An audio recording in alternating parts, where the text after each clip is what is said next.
So if you're talking to someone who thinks they know more than you about something, you know what I mean? They're kind of obviously going to respond in such an aggressive fashion. yeah, I agree. Look at this game though. So we have Viper versus Leenox. So TheViper in the bottom, in the blue playing the friend. It's gonna be easy to identify at the very least, I think. And in the north, in the red, it is going to be Leenox playing his favorite, I believe, Chinese. Every single time I see Leenox on stream or on ladder, he's playing the Chinese. He's so good at them. I'm really hoping that he does showcase how powerful the Chinese can be. I'd have to say this is probably the most interesting matchup we've seen today. I really, really love Leenock. That kind of very, very close matchup win he won last time. Against someone like the Viper, smart money would probably put it on the Viper, but my heart goes out here to Leenock. So I'm trying to chew on food. Give me a second. Okay, I agree with you in that regard. So I think Viper is such a seasoned player, and he's actually like in really good shape as well. That's something you have to highlight. So he won the previous tournament very easily as well against the Mista, and I do think he's in a prime position to contest this tournament as well. I think he's going to be one of those kind of prime candidates to win.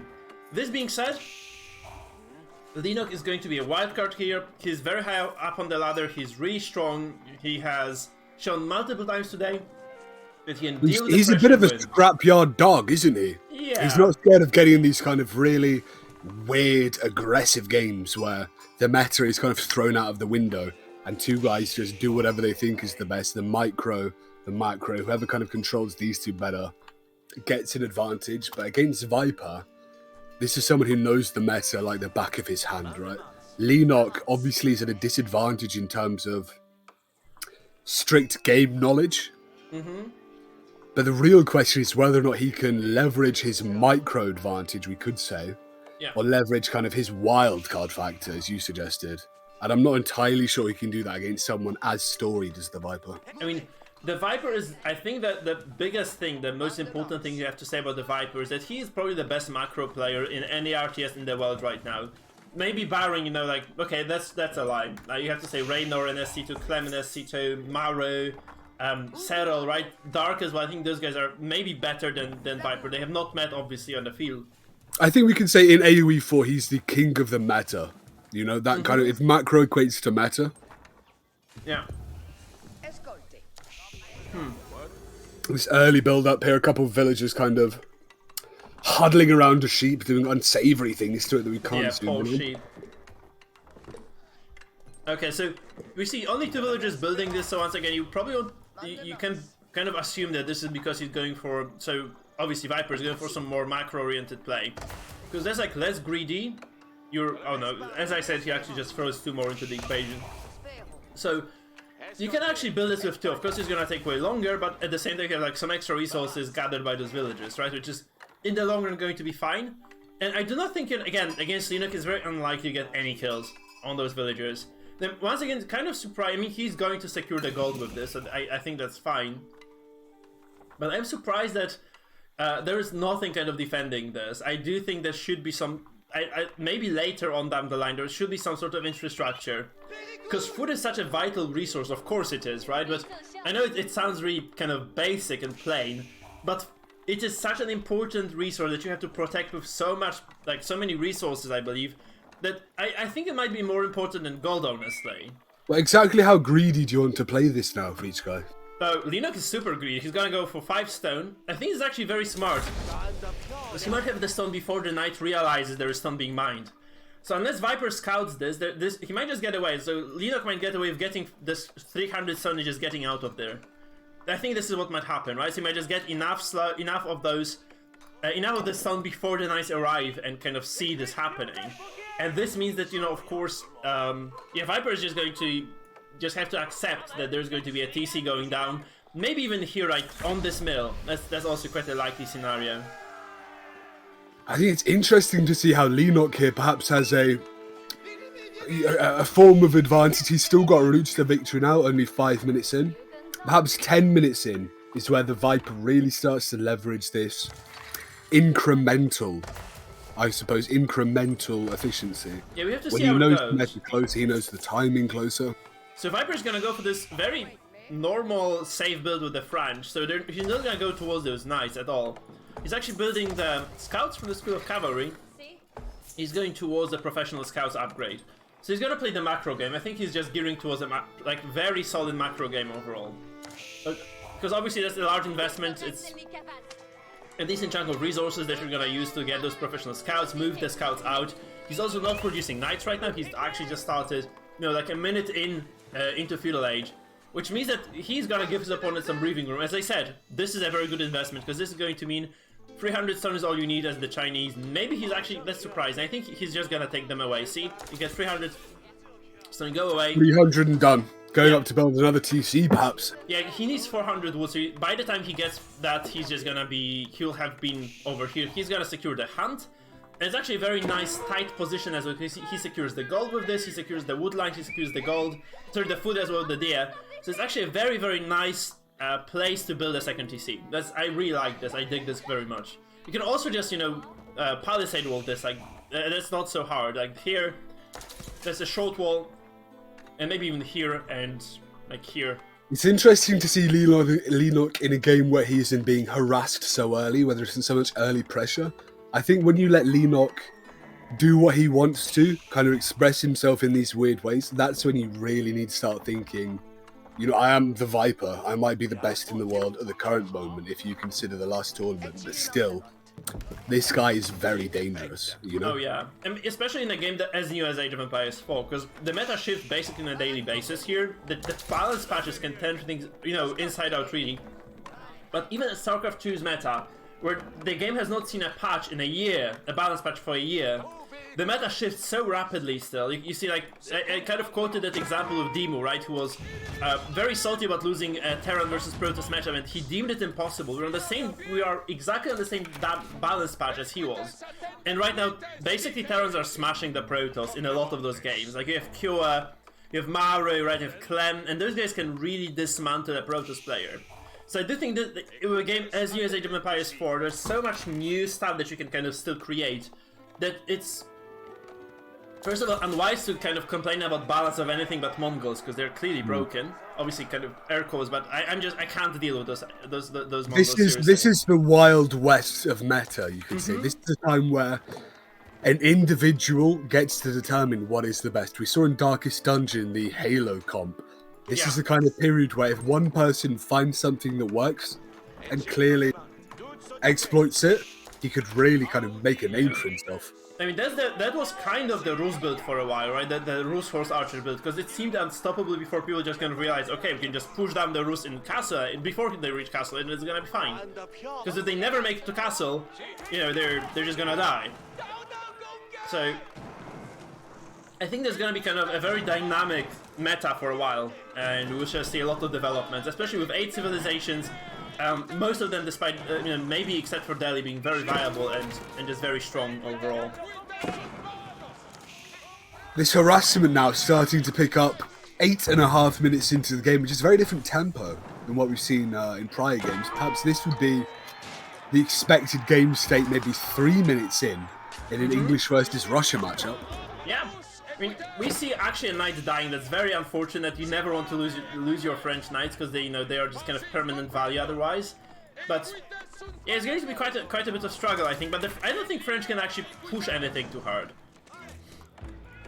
As I said, I don't generally speaking like if you're playing against anything even remotely aggressive, getting those forward buildings, right? It's actually bad practice for any player. Any sort of production infrastructure should be at the back of your base, safe and steady. If you're doing it like this, it's usually just going to mean that you lose a building. We saw that with the siege workshop before, we see it with this barracks right now. It's basically the same story. So You've got to wonder why Leenock would put it there. Maybe he thought he was trying to make a more rush-orientated build, a build where his defensive line is indeed his infantry and his horses.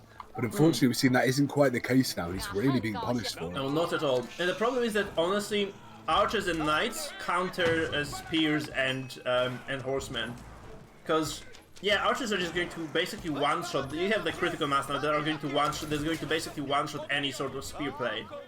And those horsemen, I don't think they're good enough to do anything. 3 horsemen are just not exactly the unit composition you're looking to run. They can be a nice distraction, though. I think that's the point. Like, they can be a nice distraction, but that's about it. You can't really get much more out of this.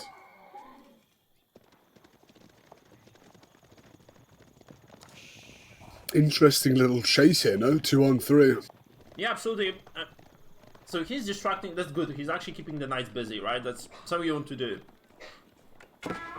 You've always got to wonder with these micro plays,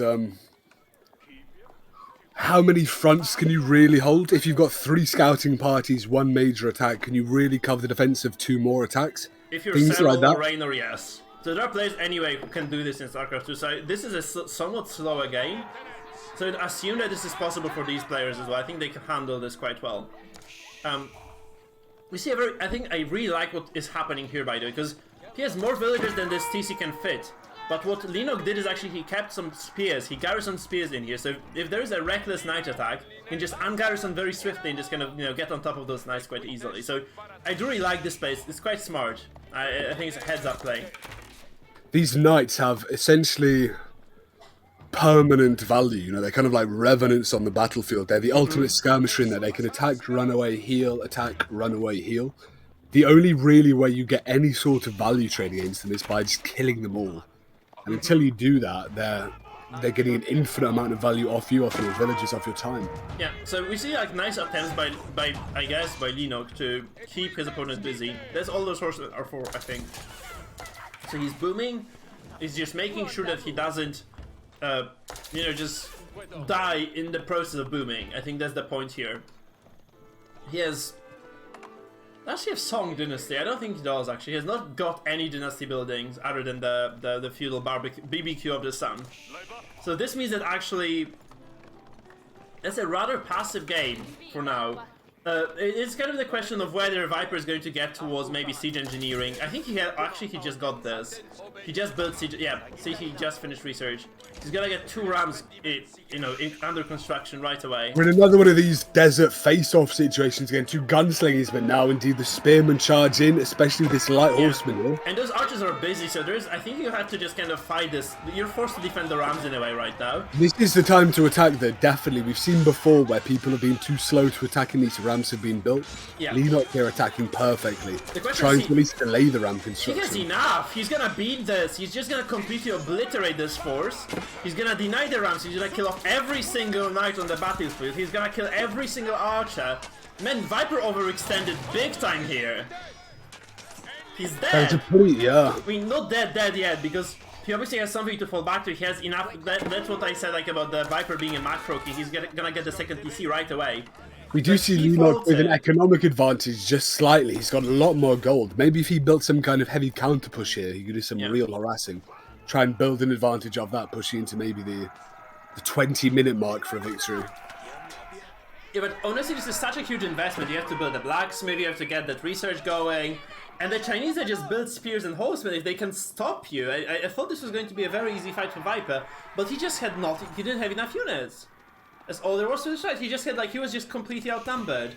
And it's going to be, you know, a very painful situation now, because you want to be on the offensive. He's having to sacrifice these horsemen here, trying to hold off the enemies, but it looks as if any trade he makes now will not be favourable. He's pushing up 2 more here. These people push directly into his empire. He's what exactly is going to do here? Yeah.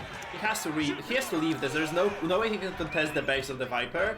But I think he got to what he wanted. He just kind of bought himself some time. He can just easily, safely boom to Song now, and just start this kind of empowered, you know, villager production from there. He's got a bit of confidence as well now. I think he's pushed into the enemy base with essentially no friction. I think he understands now that if he builds a big enough army, all he needs to do is walk in. And that's a very, very dangerous situation for the Viper to be in. I agree, but the problem is he lost the majority of his army on this offensive that didn't really yield anything, right? The Viper, I think, just aware that he had enough to hold, just kind of stopped producing army, just he was fine with what he had. And Leenock lost quite a decent chunk of his forces for basically nothing, because if you attack, you really want to do some damage, and he did 0 damage to his opponent, right? So both attacks, both the one by Leenock and the one by Viper, just kind of completely falling flat right here. You see there's another villager, by the way, that's kind of interesting. Mining stun. I think Viper might be eyeing the 3rd TC here, which is very greedy, but it's a possibility right now. He's only 100 away, so it would appear that perhaps 3 times less greedy than if he didn't have any. There is maybe a not the guild worst going Viper up. in the world. So that's a thing as well. So Viper is going to go up to castle, and Leenock is nowhere there yet. He's kind of, I think he has been on the back foot for a while this game. Although I'm so wrong. He's gonna go up as well. So it's actually, they're kind of even Steven here. Obviously, the Chinese, I think, are going to have a decent advantage from now on. Like in terms of tech, they have like much richer technology available, and obviously going after this kind of gunpowder-based army is going to be very strong against knights. So I do think that the Chinese obviously are going to hold a decent advantage here. You can see also Leenock going for something offensive right here.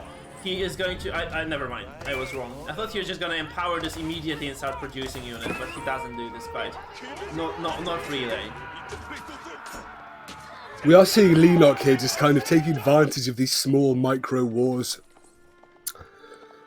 I think he's in the driver's seat here with this harassment, with this pushing a bit, and that's a good situation for the Chinese to be in. Kind of, as you said, a traditionally more defensively orientated nation, if you will. Yeah. Being in the seat right now, I think it's his game to lose, as opposed to the Vipers, which even in itself is a victory against the Viper, right? So he's still vulnerable to raids, though, I think. So because it's not a big expenditure at this point, he has 900 wood. He can definitely spend some to to get something going for himself. Just kind of get some palisade walls here that prevent raiding at least temporarily, allow you to rotate to those buildings being attacked, try to defend the TC with units.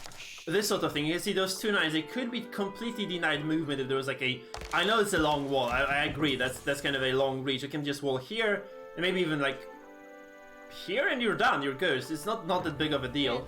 And I do believe this was kind of... Do you think that's really necessary? Those two lances, while they could leverage great possibility of... you see, what are they doing right now? They're just kind of running around. They're going to attack some villages. They're going to be countered by that force we see in the south.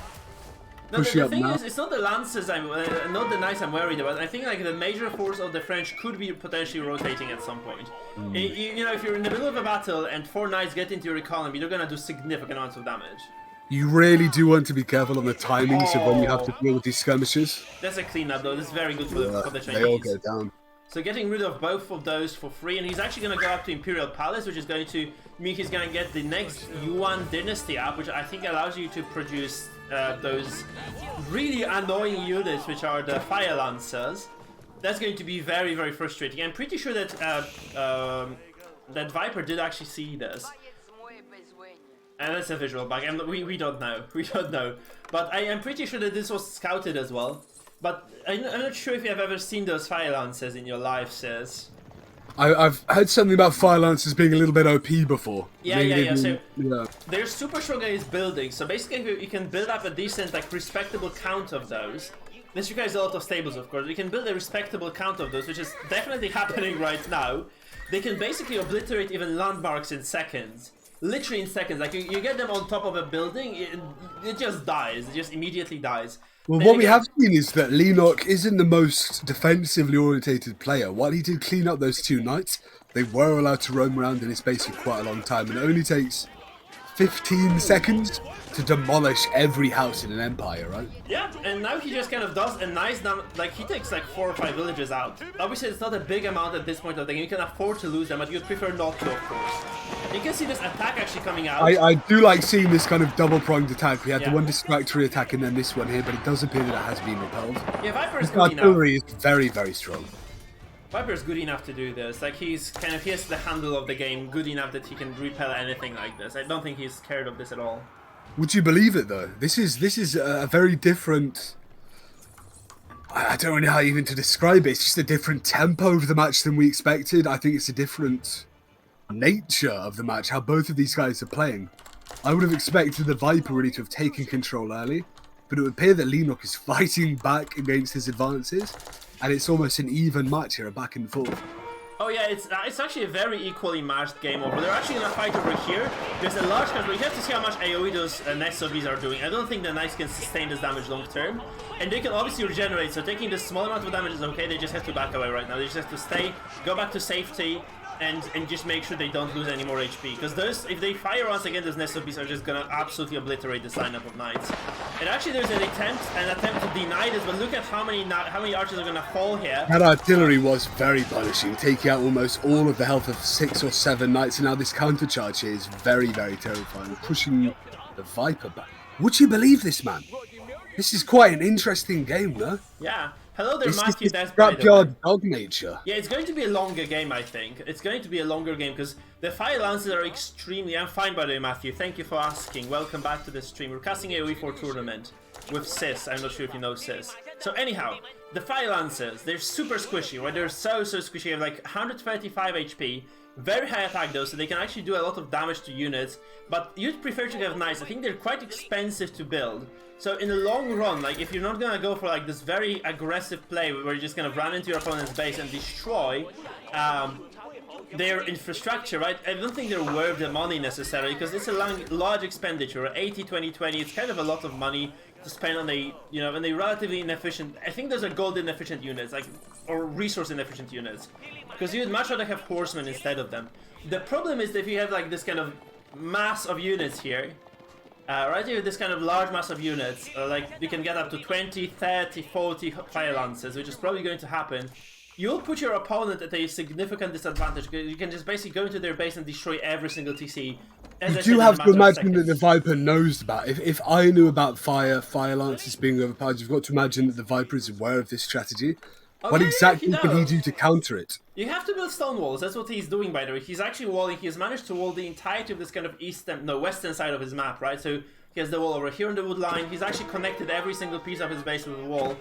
That's kind of the weak point of his base. He'd like to connect these with a wall, I believe. And there's also a kind of dead space over here that you probably want to kind of keep secure as well. I think like you can just concentrate your forces on one side and keep the other one walled. I think you're okay. So I think he's fine here. And by the way, look at how nicely those lancers are going to deal with those Leenock is here. trading so favorably here with the Yeah. Viper. Because they have very strong charge. They have like AoE damage on charge that they exploded a small radius. And it's actually a decent damage against like basically any sort of infantry or... Look at how fast that tower went down. I told you, Can it's believe it? crazy. It's incredible. immediate destruction for any sort of infrastructure. Now the important thing that we need to get a charge off, because if they just attack in melee, they have 23 damage and not really so much actually going for them. But if they have the charge attack charge, they do AoE damage instead, which is crazy. But you have to charge, so you need to kind of go A move from a large distance. And a player like Viper, he knows how to exactly micro against it to prevent any sort of charging from happening. So we're seeing an intense micro war here between the Lancers and the Archers, is what you're saying. Well, what Leenock is doing in the meantime, he's actually going to go up to him. And Viper's not here. Viper's not there yet, I think. Viper still needs some extra time to go up to Imperial. So he has like some food shortage right now. Did he actually click up to? No. So he needs a lot more gold. He needs like 600 gold, 600 food to go up. And Leenock is going to go up right now. You can see, actually, that's what I said about walling with palisades. See, like, you could have just prevented this entire eco downtime with this, which was not done at all. So that's something that you have to really keep in mind. Now, I'm actually surprised that... Can you build granaries? I think you can. Or granaries. I think it's called granary, right? That's the right pronunciation. It's a granary. It is a granary. It's granary because I had both, actually. I thought Granary. it came from grain, like granary. Yeah, but it's a GRA, it's granary. It's anyway, so you can build them to improve your food drop-offs from those buildings. So if you have like the granary, or granary actually creates a radius, okay, that can be, you know, you can drop. You can just basically drop off food to those granaries, and they actually give you. The way more Chinese food have an income. increased meat production, is what we're saying here. Yeah. Which is especially good in the building of things like horses, you know? They take up a lot of meat and gold. Yep. The thing is, you need to have extra granaries built right now, because if you don't have them, you know, on the field, you're not gonna benefit from them. And as you go to the next dynasty, you're not going to get that. You lose the ability to construct those, so that's kind of a problem for our Chinese player. So he really needs to realize that he needs to construct those granaries right away. And these granaries the key for him then to leverage this late game power, this late game push to build a really oppressive army. In a way, because they just allow him to, you know, boom a little bit further. And every single bit of resources matters in the late game, because it's about like trading efficiently in a way. Right? That's important. You see a nice charge from those fire lancers here, of course. There's actually elite fire lancers, so they're kind of nice, sturdy units right now. They did make very quick work of Yeah, that skirmishing. spearmen. And spears are supposed to be direct hunters, so it's actually, you can see how powerful they are. So that's not a bad spot for Leenock at all. Like you can see Viper consistently moving units into his base. Yeah, they've got 6 or so spearmen here pushing on these villagers. There we go. The villagers being microed here from Leenock. Obviously, we've seen Leenock very, very fast on this sort of micro, so it's not unexpected. Sending these very low health knights in to clear the spearmen, 1 down. It's quite an odd trade there, isn't it? Sending people in to die. Yeah. I mean, you can see that he's using that mechanic of spearmen, because spearmen can kind of brace position. If you press hold position on them, they brace for attack, and they actually just do a lot of damage and stun cavalry then. So you can actually use that mechanic by pressing V on your keyboard, I believe. If you're just kind of using default key bindings, like this one over here. And this actually triggers the bonus for those. So, yeah, it's actually quite useful against cavalry, so you can actually stop a large cavalry assaults by that, even including knights. You definitely want to be careful that you don't be attacked by a large cavalry asshole. Yeah. That's potentially the worst thing in the game. It's actually a decent position for Leenock. He cleans it up completely. I'm actually surprised he's not walling it. I'd really love to see a wall at least here, just kind of getting a nice, entry point to his base. That he said he knows what he defends, or what he's supposed to defend. There is a certain blissful serenity in watching these kind of rice paddy farmers with their big hats go around their day. Oh, absolutely. The problem... Almost unaware... No, unfortunately now, not so unaware of the dreadful violence being aggressed by these 2 spearmen here. Yeah, but Leenock is sitting on a relatively small eco, actually. He has like 25 villages fewer than his opponent. So it's not great, actually, because he's still losing them as well. He's actually losing villages over here. He's hemorrhaging some of them over here. And those are not even elite knights. Elite knights will just dispose of those units immediately. So it's actually quite a scary situation. Viper's already in Imperial, of course. There's a certain oddity in discussing the kind of relative economic powers, where Leenock may currently have more resources, but he will be in a kind of distinct disadvantage economically. Yeah. And perhaps when you get into a situation like that, Leenock needs to build heavy into the military rather, and start to kind of start to harass, and allow himself to get more of the map and build more of an economic advantage over that. Yeah, that's true. The problem is, it's so... They can build pagodas. I actually forgot about this. If you go to Ming Dynasty, you can move relics to pagodas, which is actually very nice because they generate extra resources then. So that will be interesting to see what he does with that. But honestly, the problem for Leenock is right now that he's scrambling to defend his base. So he's slightly behind in supply. I think he's like 40, 30 supply, yeah, actually 50 supply less. Because he just hasn't been building villagers consistently, I think. He has been losing villas. And that kind of open base structure, only now does he actually go for stone walls. You can see that he eventually just decides the better of it. But it is very late. He has managed to lose, I think, like 20, 30 villagers total. Which is not great, of course. There's also long mining wood. It's never good to be doing this. He also is missing lots of upgrades in terms of economy. Let's have a look quickly at what he has. So he has tier 1. So let's look at the Viper first. He has like tier 1 mining upgrade done. He has tier 2 chopping and tier 2 food upgrade. You can see here that he's starting to be assaulted. He's kind of chipped away so much of this forest line that he's got 3 or 4 knights going in here to be sacrificed. But he's also got more knights hidden just east, waiting in the tree line, ready to do. It's actually they're in already, actually massacring the villagers over here. There we are. They did actually quite a little bit of damage, and that's actually nasty because, that's a major assault. Actually, look at this. This is like 30 spears and 2 rams coming in. So yes, you can deal with the rams quickly, but you really should have moved those spears to get it around. It's a huge micro mistake from Viper. These spears should have been in a lot sooner. Yeah. So he loses immediately. Now we've lost the ram. That. So he might probably still lose this TC, but it's still kind of delayed push anyway. This might be a response with the pikes and the Chinese archers coming in as well. So it's not terrible for him. I'd say Leenock isn't in the worst situation here. This could have been a game-ending scenario for him, but exactly the charging of that ram, the taking down that incredible micro, the Viper here really, I think, not living up to his name, if you understand me, Mike. Yeah, just like the snake, right? Just kind of moving, pouncing at the victims, biting away, just kind of taking away little by little all the forces they have. The problem is for the Chinese right now that they could have had, I think Leenock could have easily sustained triple TC production. So he could have had 120 villages instead of 99. Look at it, there are still knights, which is so freaking frustrating.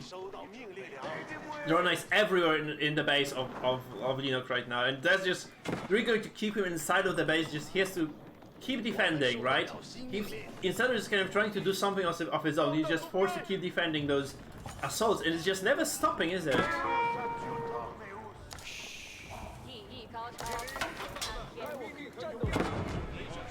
Look at how much stone the Viper has, Mike.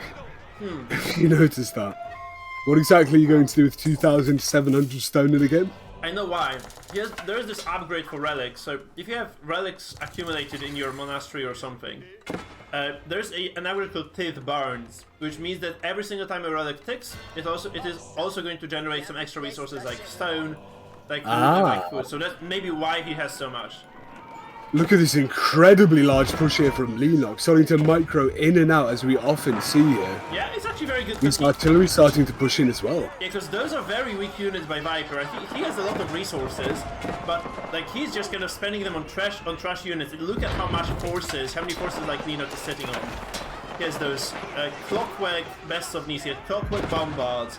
There's lots of units actually defend if he wants to. Look at that pincer movement, the attack here from the north, that should quite... I'm not sure if that will be enough actually. There's a massive number of Springles, and there's also a lot of those spikes from the north. So this wall we've been talking about, Michael, the entire game. We see the artillery flying off, these horsemen. It's difficult to tell who'll win right now, but I think Leenock has definitely got the advantage. Winning this hard. Like, you have to say, like, he actually microed this fight very well. He divided the attention, he went kind of repelling this assault with the nest of bees. He sent a significant force of fire lances towards those Springles, so he denied actually any sort of damage to his own artillery. He's actually going to confidently move in right now, take the position, and maybe win the game off the back of this. I think the Viper's base is actually Leenox's territory right now. This is unbelievable to see. We've seen this scrapyard dog mentality that I've been talking about. He won the last game, barely. Won his last match, barely. And now we're seeing 32 minutes into the fight. He's eked these advances and he's pushed into the base. And now he's being faced with an even greater counterforce. You see all those knights? Yeah. Maybe that might be too much for him, but knowing Leenock, he's probably going to push forward somehow. Maybe it's 35 minutes into the game. Look at the Viper's production. He has so many buildings, he's just making like 20 units at a time. I mean, Leenock is no stranger to this. Like, he has so much as well. And I do think like those fire lances are actually quite strong. So despite being rather cost inefficient, I think like in a large mass, if you're allowed, if you just allow them to flourish, like I think they're actually quite good. And it seems like the Springles, they're actually just being cut off completely from any sort of possibility to access that, that artillery backline of Leenox. So he's actually quite safe and sound. If he loses that cannon, it's actually an expensive loss because every single cannon is 1,000 resources. So that clock tower bombard is a remarkable foe to be against, but again, it's being closed on right now. Yeah, so Viper might have enough to just kind of, maybe he has enough to stamp his ground. I'm not really sure though, because Leenock has really large army numbers. And look at this, he has 68 military to Viper's 51, so he's actually winning the fights. He's continuing the push as well. He was able to delete that keep of the map. He's actually destroying the infrastructure. It's never good if you start losing infrastructure in this kind of tug of war scenario. It is really bad news for you most of the time. See the size of the Viper's army right now, and it's retreating. It's running away as opposed to trying to hold this front off. Because he cannot afford to kind of take those small trickle engages when he just kind of trickles in some units, loses them, trickles in some more, loses them again. He really needs to just at least maybe hold his ground a little bit, because he has better eco, right? I think he knows this. He knows he has like an economic advantage because he harassed so much. So if he can just kind of hold his ground over here, he's gonna be pretty fine. Just that it's a very difficult scenario to hold with so much, artillery on the field. Because actually those nests of bees are not so bad against heavy cavalry anymore. At this point in the game, I think they're quite decent. Even fully upgraded elite royal knights are just going to fall here, actually. This is a remarkable war. We're seeing the Viper pushing back with everything he's got. We think he's only comes back with another army, but Leenox's artillery there just keeps pushing forward, applying so much damage from range that there really isn't much that the Viper can do without flanking him. You can see that the army of Another Viper knight is so goes small. down. It's so tiny right now compared to what Leenock has. But it's all relative. Everything in this game is relative, This military force, while it's not much, where it is and how much the enemy has, this really can leverage. It can leverage the victory right now, I think. But the problem is for Viper that he has to fight at some point because he's losing all the infrastructure. He's not rebuilding because he's kind of low on wood at this point as well. He's out of food. He can't make knights. He has to sell the gold. Sorry, the stone. He has 4k stone at this point. He really needs to sell the stone right now. Buy some gold and use the gold to buy food. Maybe we're just gonna have to get some units back on the field. He needs to field a normal big army right now. If he doesn't do this very soon, if he doesn't kind of get back his production on foot. Or on its feet, like he's just going to lose a lot very soon. He's just going to be in a position where he can't come back, I think. Even though he has better eco, it might just be a game that he kind of lost the tag of war and he's just not able to push back anymore. We've seen the Viper's Knights here run around these buildings doing very, very little, while Lenox archers just run rampant through the enemy's base. Starting to back off slightly now, if only to reposition. I don't think this is the end of the assault for the Viper. I think we're still dealing what could be termed the death throes of his empire. Yeah, I mean, he must have a giant eco, but he could build so many things for it. Look at his forces just sitting there. Yeah. I mean, Leenock is sitting on like 2,800 wood as well, which is kind of unnecessary. But he's going towards the hand cannoneers as well, which is very good because the Chinese have 3 gunpowder upgrades. So you have a lot of extra damage here. And he's actually just very nicely handling this endgame fight here. I think he's just going to micro correctly. He's using those cannoneers against the knights, which is exactly the purpose of them. They're very kind of strong. They ignore basically all the armor because they have so much attack. They have so much damage, right? 42 damage is huge. And I do think that, Viper is just going to completely lose this fight right now. He moves into the artillery, which is never good as well. And he's just going to get completely obliterated here. In this front line, he has lost basically everything.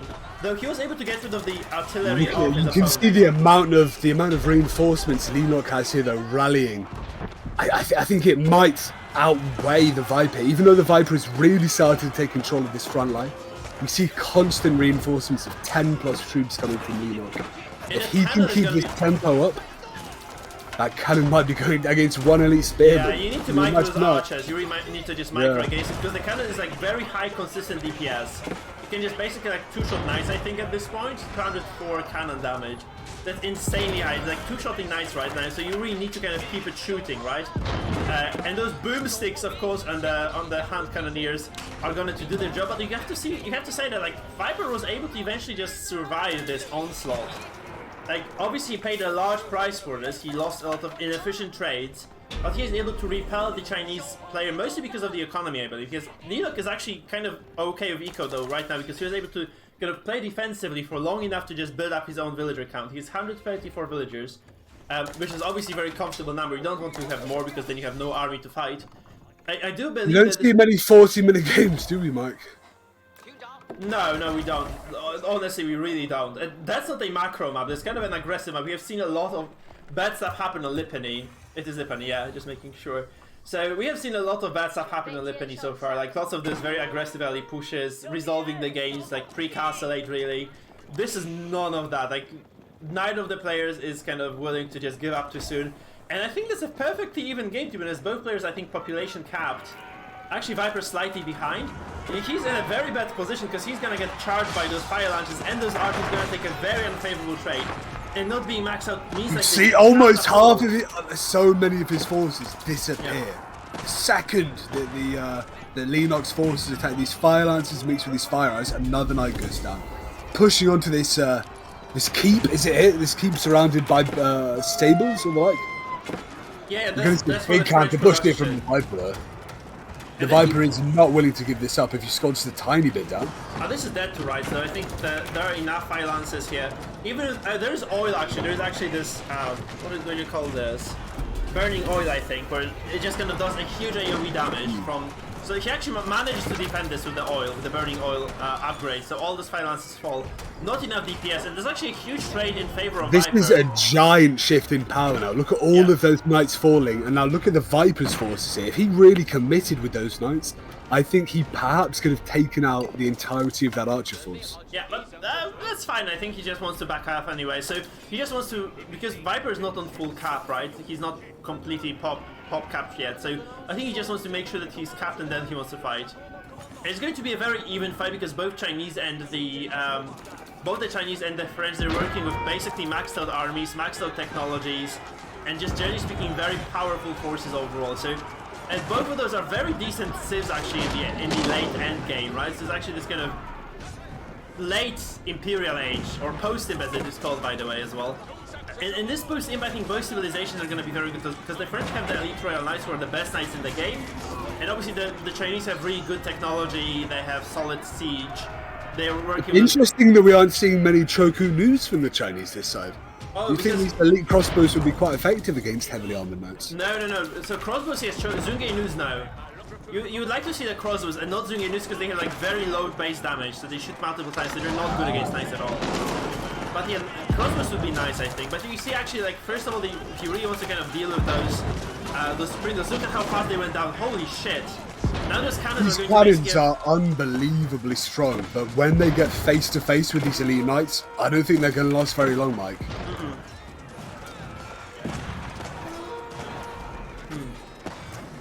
I think the Viper's taking this skirmish. He's going to take this skirmish. I'm not entirely sure he's got enough forces to push into the enemy base, but I think maybe a minute or two from now, a counter push based on this skirmish right now, this more than a skirmish, a battle actually, I think he can maybe push it. We're getting very deep into the game. Yep. I mean, Viper 166 pop, Leenock 107, this as even as it gets. And what we have to really notice as well, that there is no actual like gold on the map anymore. Every single gold deposit that has ever been there is gone. There's nothing. And there are no markets on this map, so there's establishing like a prolonged trade network is not possible either. So you have to rely on sacred sites and relics to generate gold, and obviously Viper is sitting on 3 relics and 1 sacred site. Leenock, on the other hand, is working with 2 sacred sites, and I'm not really sure how many relics too. That's not bad.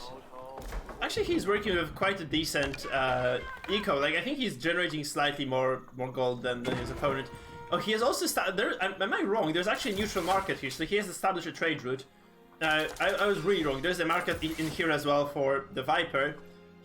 But he's not. Theoretically, we could go on for quite a long time with this game. Yeah.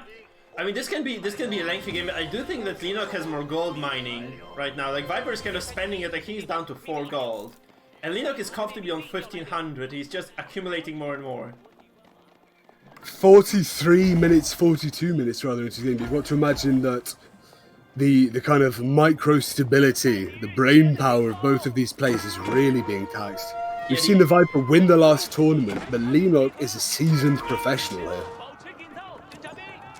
Yeah, so I think both players are used to long games. Like SC2, maybe not so long of a game, but you can get up to 30-40 minutes easily. So it's going to be basically like, I think it's going to come down to the efficiency of trades. And obviously Leenock's trade, like the actual trade network he established, right? So he has this trade with this neutral market that Viper doesn't quite have yet, so he has more gold generation. And the French, I don't think the French have a way of generating gold for free. There are some civilizations like the Rus who generate gold for free, like the HRE who have like triple relic gold generation and so on, but it's not the case for the French or the Chinese, so they need to use other methods like relics and just trading, right? So that's what they're doing. That's kind of the question, like how long can Viper, survive on those fumes of resources? He has so little generated, actually. He has so little. He needs to play when you have this kind of resource deficit. You can't go infinite. You need to start being more aggressive, and that's not really what we're seeing right now. We're seeing him kind of react more than be the person that requires reaction. The other possibility that you see a lot in AoE2, for instance, is that you just go for like mass trash units, right? So you just kind of amass those trash units that don't cost gold. Hence they're called trash. So you can make horsemen, archers, spears, pretty much that's it, and rams. Those are trash units. So because every single kind of ounce of gold you lose in this game right now, especially if you're the Viper, because you see Leenock is quite healthy in terms of gold available to him. Like if you lose gold as Viper, if you lose a spring gold, if you lose a knight for free, if you don't trade it for another gold unit of your opponent quite efficiently at that, you're really going to set yourself for failure. I really would like to see slightly more aggression from the Viper here. This isn't the largest army we've seen even in this game, but still it is a sizable enough army to exert some sort of control over the game map. Right now you can't be playing so reactive 45 minutes in. Yeah, I just completely forgot, by the way, Chinese can generate gold from the tax mechanic that we have discussed today multiple times as well. So yeah, that's the thing, like he's also getting passive gold income from every single unit he produces, like that just takes the tax, an Imperial official to go visit a building, right? Maybe this is why Leenock loves the Chinese so much. He plays a kind of Chinese late-game control style, if you will. I mean, he plays a lot of different Chinese styles. I did actually see him very aggressive as well on multiple occasions. So I think he's just very good on the Chinese. I don't know why it has not been banned. I think maybe, you know, Viper kind of judged that it was not worth. And yeah, that's kind of that's gonna be the story of the game very soon. Like if he has no sort of source of income right now, he has no stable source of gold income. He has definitely lower bank, as you know, you see 15,000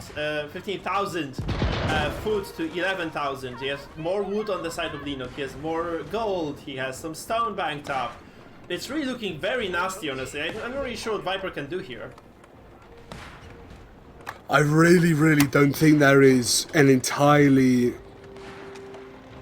So the Viper right now, I think he needs to kind of play off an attack. He's already been so defensive for such an amount of time that if he just starts to attack right now, he might get caught in a position where the enemy has an army and he's building an army. He just gets kind of overwhelmed by reinforcements.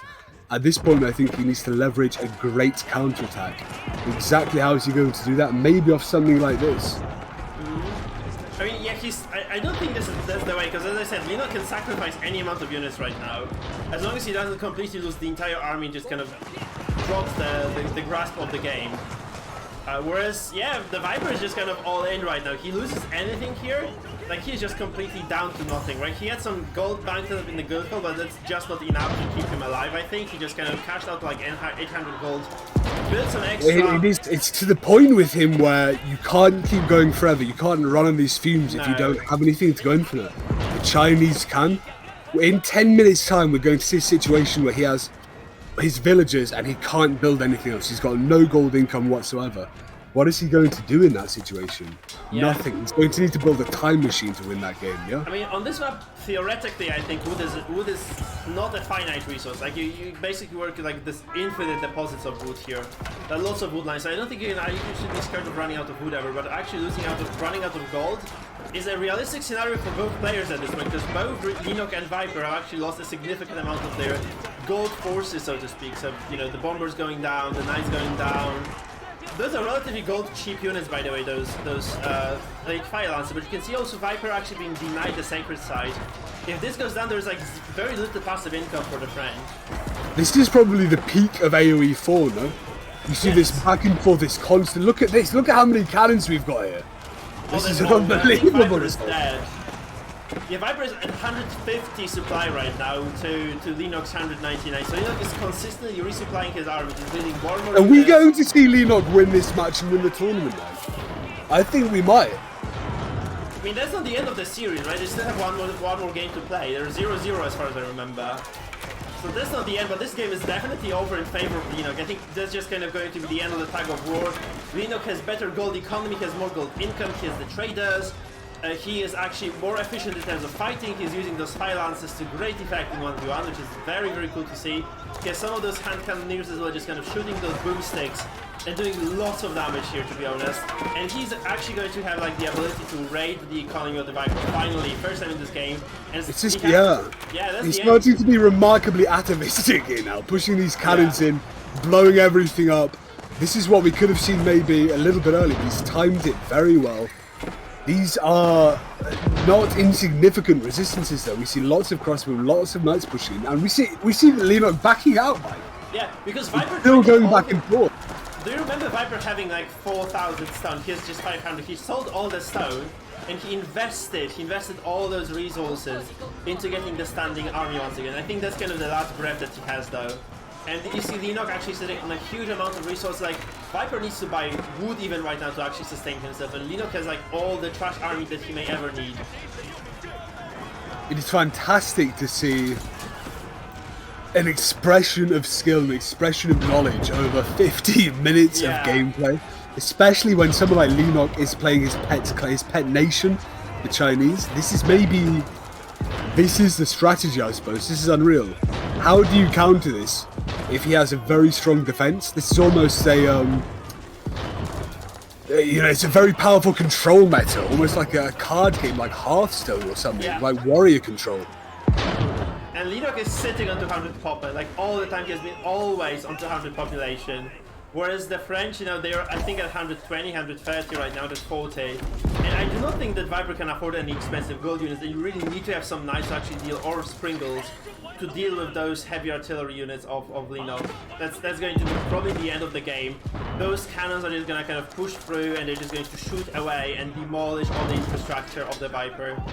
It's unreal to see in a game of swords and horses, to see these giant bombards, these 64 eggs shooting out unremarkable. Like it's how are you going to counter that, especially this late into the game where you're so limited on resources? You're being attacked by something centuries ahead of you. You can just buy lots of those horsemen, I think, to maybe delay this a little bit. But as I said, Leenock is actually in such a kind of commanding position, I guess, right? You can say this, that even if he loses those cannons, I don't think he's kind of in trouble in any way or form. That's the thing. I think that's the biggest quite issue. A giant. There's, you see all of these forces here. That's not a minute amount of forces. I'd call that an army. That's almost an invasion army. So I don't think that the Viper is completely out of the game yet, actually. No, here's some traders on the back, right? He has like 5 or 6 or 7 caravans. They're bringing like small amounts of resources. 64 gold each is not much, but you know, this is better than nothing, I guess. What I'd really like to see Leenock do, actually, just kind of drop the monastery here, like a shrine or whatever they have here, the monastery it is. So you can just build a monastery, just get a monk over here, just capture the sacred site, just build some towers, castles around, force your opponent to come to you, because I think that's what really the Viper has to deal with very soon. Like if Leenock just gets the sacred site, it's 10-minute timer that you have to kind of deal with. I think as Leenock, you've got control of the map right now. What you should do is exploit every resource on there. Build a giant chaff army. Just keep the Viper sat down, situated where he is. He's playing a very defensive game right now. Let him keep playing that until you have really drained all of his resource out. When you've got a giant advantage, just swarm over him and there's nothing you can do. And again, Leenock is just building a bank right now because he's not actually losing any resources anymore. He's not fighting. So he's just gonna build up a huge bank, and Viper just has nothing. Viper is not producing much, to be honest. Like, he actually went up to another cannon right now. He's getting some forces. He's basically spending all his gold on cannons and getting the trash units to kind of support them in a way. He's actually gonna try to go towards that trade. That's actually a very good move because it might deny a lot of kind of gold income from the Chinese player here, which is obviously something that is very desirable overall. That's why I kind of mentioned the granaries, right? You really would like to have several of those at least available to yourself. If you're... It's fun to see the Viper counter pushing deep into the enemy's base, even though it's... you see this kind of failing attack here from the Spearmen, running back. These knights here now pushing into the housing, being quite honestly repelled by the fire archers and the Spearmen, flanked here a little bit by Leenock. Look at how many cannoneers are here. Like, hand cannoneers are just gonna obliterate the knight lineup. There are cannons from the east actually shooting at every single exposed... They're caught in the crossfire between these proto-arquebusiers and these incredible great bombards. Yeah. I don't think there's a way out for Viper. I think Viper just taps out here almost. Or, I mean, that's such a long game that you might as well just keep going, I guess, but that's not really going to be that I don't think this is the kind of guy to tap out. No. You see actually another harassment, so Viper is just kind of unrelenting in pressures. He's just gonna go here, he's just gonna harass Leenock's economy. Now, I don't think Leenock cares about losing a few pesky villagers at this point, to be honest. Like, Viper has way fewer villas than Leenock does. No, that's not true actually, but I don't think they both care about villagers that much right now. They just... I think they just need to kind of... I think Leenock is down to him making a very decisive attack eventually, just kind of winning the push. And Viper can just try to buy himself some time to stabilize, because I think Viper has been destabilized a long time ago, man, and he has not recovered from this at all. It's been about 20 minutes of destabilization. I mean, have we ever seen a game go 30 minutes, let alone 53, Mike? No. This is truly unreal. We see Leenock here with these same 7 great cannons, great bombards that he's been using. I mean, for the Viper... You would need an unbelievable counter push. No, you need to create maybe 40, 50 knights, get a great flank on, utilize your bases, utilize the inherent turrets you have been defensively, but it just doesn't seem that he's doing that. He's trying to push on the mid line, he's trying to engage in fights where he doesn't have numerical control, and he definitely doesn't have geographical control either. I mean, he has a decent fight here. I think that's a good engagement, right? Just kind of fighting, trading favorably for once. But as we have established, Leenock is actually draining his food storage even. So Viper was sitting on 13,000 food a few minutes ago. He's on 7k right now, which is obviously not optimal at all. You really would like to have a little bit more food. And Leenock is just, kind of growing in terms of his bank. Like, he has been growing his bank consistently. So it just kind of goes to show that the Chinese are actually getting advantages in those fights quite a lot. Because the bank is actually growing for one of those players and kind of dropping for the other. Like, this is completely drained. 20,000 meat. 20,000 meat. Leenock is in a position where he can leverage, aside of the population capacity, he can leverage basically infinite troops. Yeah. He can get rally points into the enemy's base and just keep going. But look at those cannons, actually, like 8 of them here. I think he's gonna lose some eventually. That's not good. That's not good news at all. He's gonna lose a lot of those cannons. There are villagers, there are knights. There's actually a large number of the enemy forces just kind of trying to camp on those. He trades nicely against one of those cannons. He's actually just kind of trying to deal with this force that is, just slowly but steadily trying to attack those cannons all the time. And I do think he actually has enough to keep at least a few of those alive. Leenock, that is. And Viper is actually running out of units here as well in this place. The Leenock is actually kind of rallying in the wrong place on the map. He's actually rallying over here, which is going to show that he's actually going to, instead of fighting here, he's just going to ditch those cannons because he believes they can kind of handle themselves. Which apparently is, funnily enough, is the case.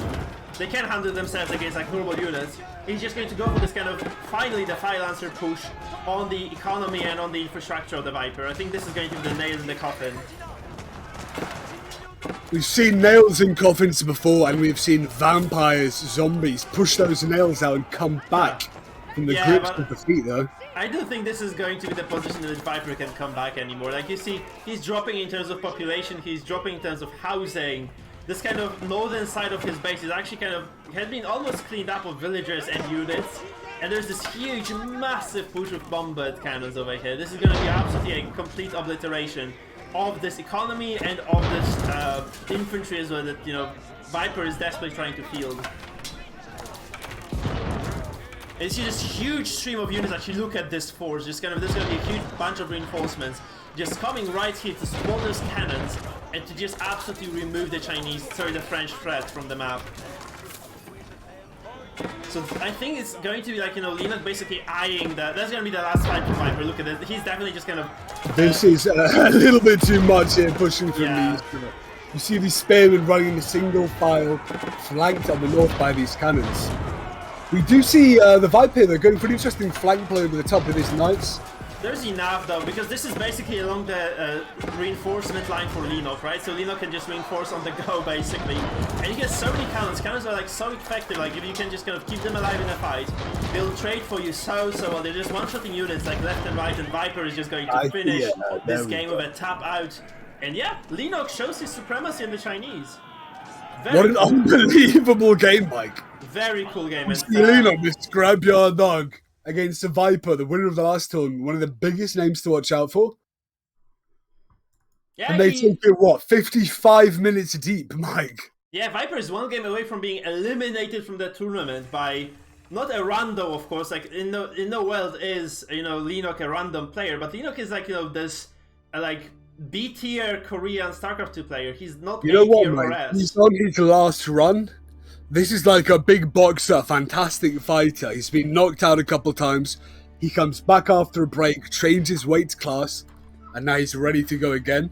I think Leenock is not going to go down without a big fight, Mike. Yeah, I mean, from this hour-long fight that, the Viper has got a fucking snake tamer on his hands, no? We have to say that, like, Leenock was able to kind of go toe-in-toe against his opponent, the Viper, no less. Like, he was actually able to play a macro game against the Viper and he won. Which is not a feat that many people can actually praise themselves upon, right? So not many people can boast that they, managed to take Viper all the way through the late game to, to defeat. So it's actually very cool to see, like, someone actually managed to do this. So I'm pretty hyped. Like, I'd like to see what exactly happens later.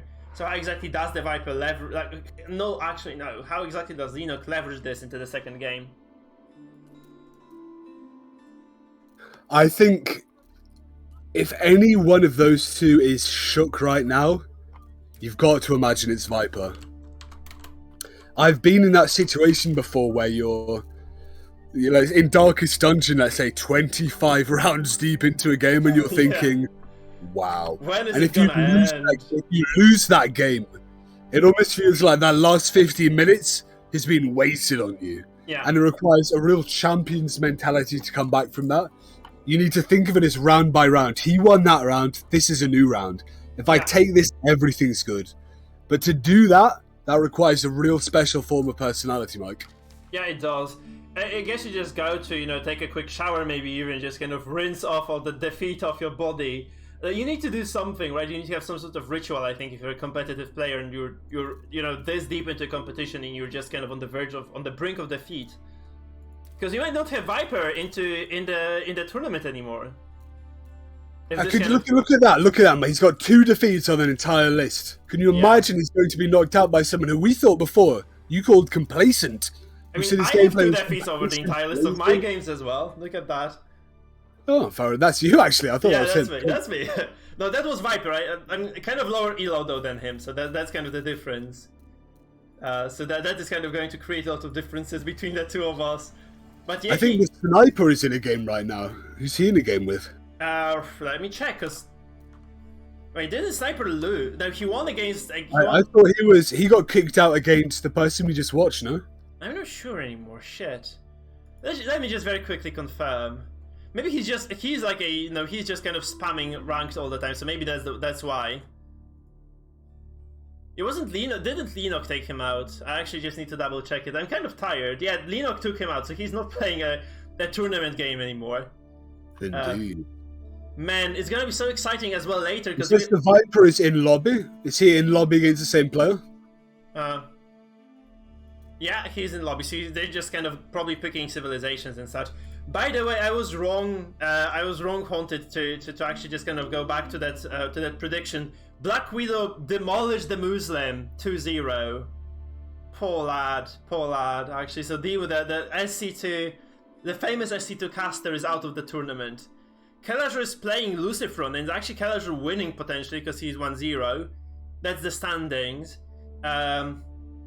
There's Recon versus Doubt, and Doubt is that's an even game, 60 minutes into the series as well. We have Hera, who lost to a guy who is called FTW Cheese. Hera, another kind of big kind of familiar name in the scene of Age of Empires. So Hera is out. Viper might be out. Marinelord is going to go up to face either Kapok or Vortex in this final game of the day. We're actually, I think that's a really interesting shift, aren't we? Yeah. Games we thought would be pushing forward are being dragged into these ridiculous games where they lose these matches where they should win, but are just getting almost out-tired, out-confused, out-Age of Empires forward. Yeah, we have a game. We have game. This might be the last game for the Viper in this tournament, by the way. That's gonna be so cool if it is. I mean, Russian versus the French. What do you want to see here from the Viper to take this? I mean, Rus is better than the French on paper.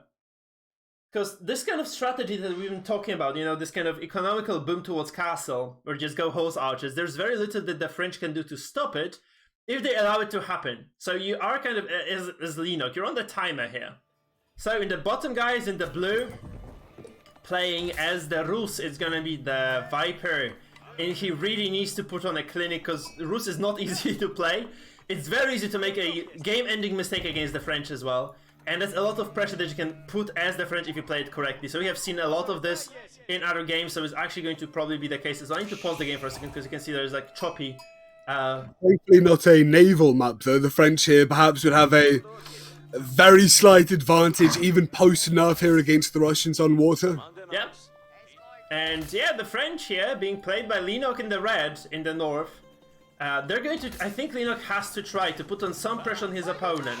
I actually saw the Muslim, the guy who just dropped off against Black Widow, win a lot of games against the Rus as the French, because he was just, instead of going, just kind of trying to match the Rus in castle, he would just take the French, he'd make a couple of archers, couple of knights, move villagers in, just kind of get some sort of infrastructure even here, like as a proxy, and try to threaten his opponent. So that's what the Muslim was doing. I think it was very effective at that too. So I do believe that, Leenock might be able to just pull it off. If he knows that he can do this, it's going to be very good for him. Though the problem is that if Leenock wants to play a macro game against the Rus, he's gonna probably lose this. Because the French have very few answers to the horse archers. Maybe the Abbasids, those crossbows with shields. I think they're decent-ish. I did get my ass kicked by that once, but I think if you have knights to kind of accompany that, it's not going to be that difficult to deal with that. So Leenock is perhaps building into an earlier game than we saw previously. Obviously, looking at this kind of geography of the map, it's not the worst for straight aggression. There's no water blocking the ways. There are no kind of easy walling off situations. So we might see a more fast-tempoed game here from both players. But judging from the last one, they love their macro. Yeah. They do love their micro too, though, Mike. So you think they're going to extend this game to a macro land game relay? So as far as the hands go, by the way, this has been cleaned up by Leenock. Viper's gonna get at least 2. I'm not sure if he's aware there's one over here as well. And there's, wait, there are like 1, 2, 3, 4.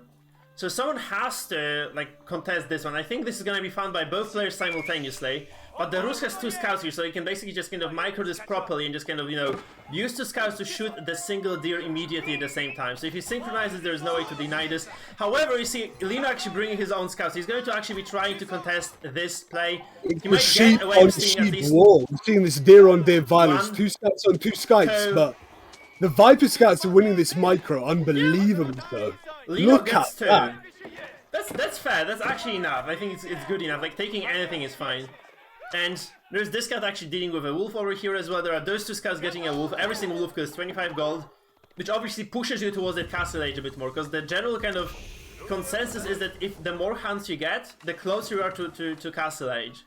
And this means that you can get, those high-tech units. So every single kind of piece of hunting, like every single wolf, every single deer, every single boar you can get, every single sheep even, might mean that you can get to that castle a little bit sooner, and then it makes you a little bit less vulnerable to those, early pushes of the French. Whew. So that's what we have on our hands right now. We have 4 villages building that house of cavalry, school of cavalry that is, and we have like 5 or 6, actually 6, 7 villages constructing that golden gate for the Rus. So nice trading infrastructure that is going to support the Rus with infinite trading potential.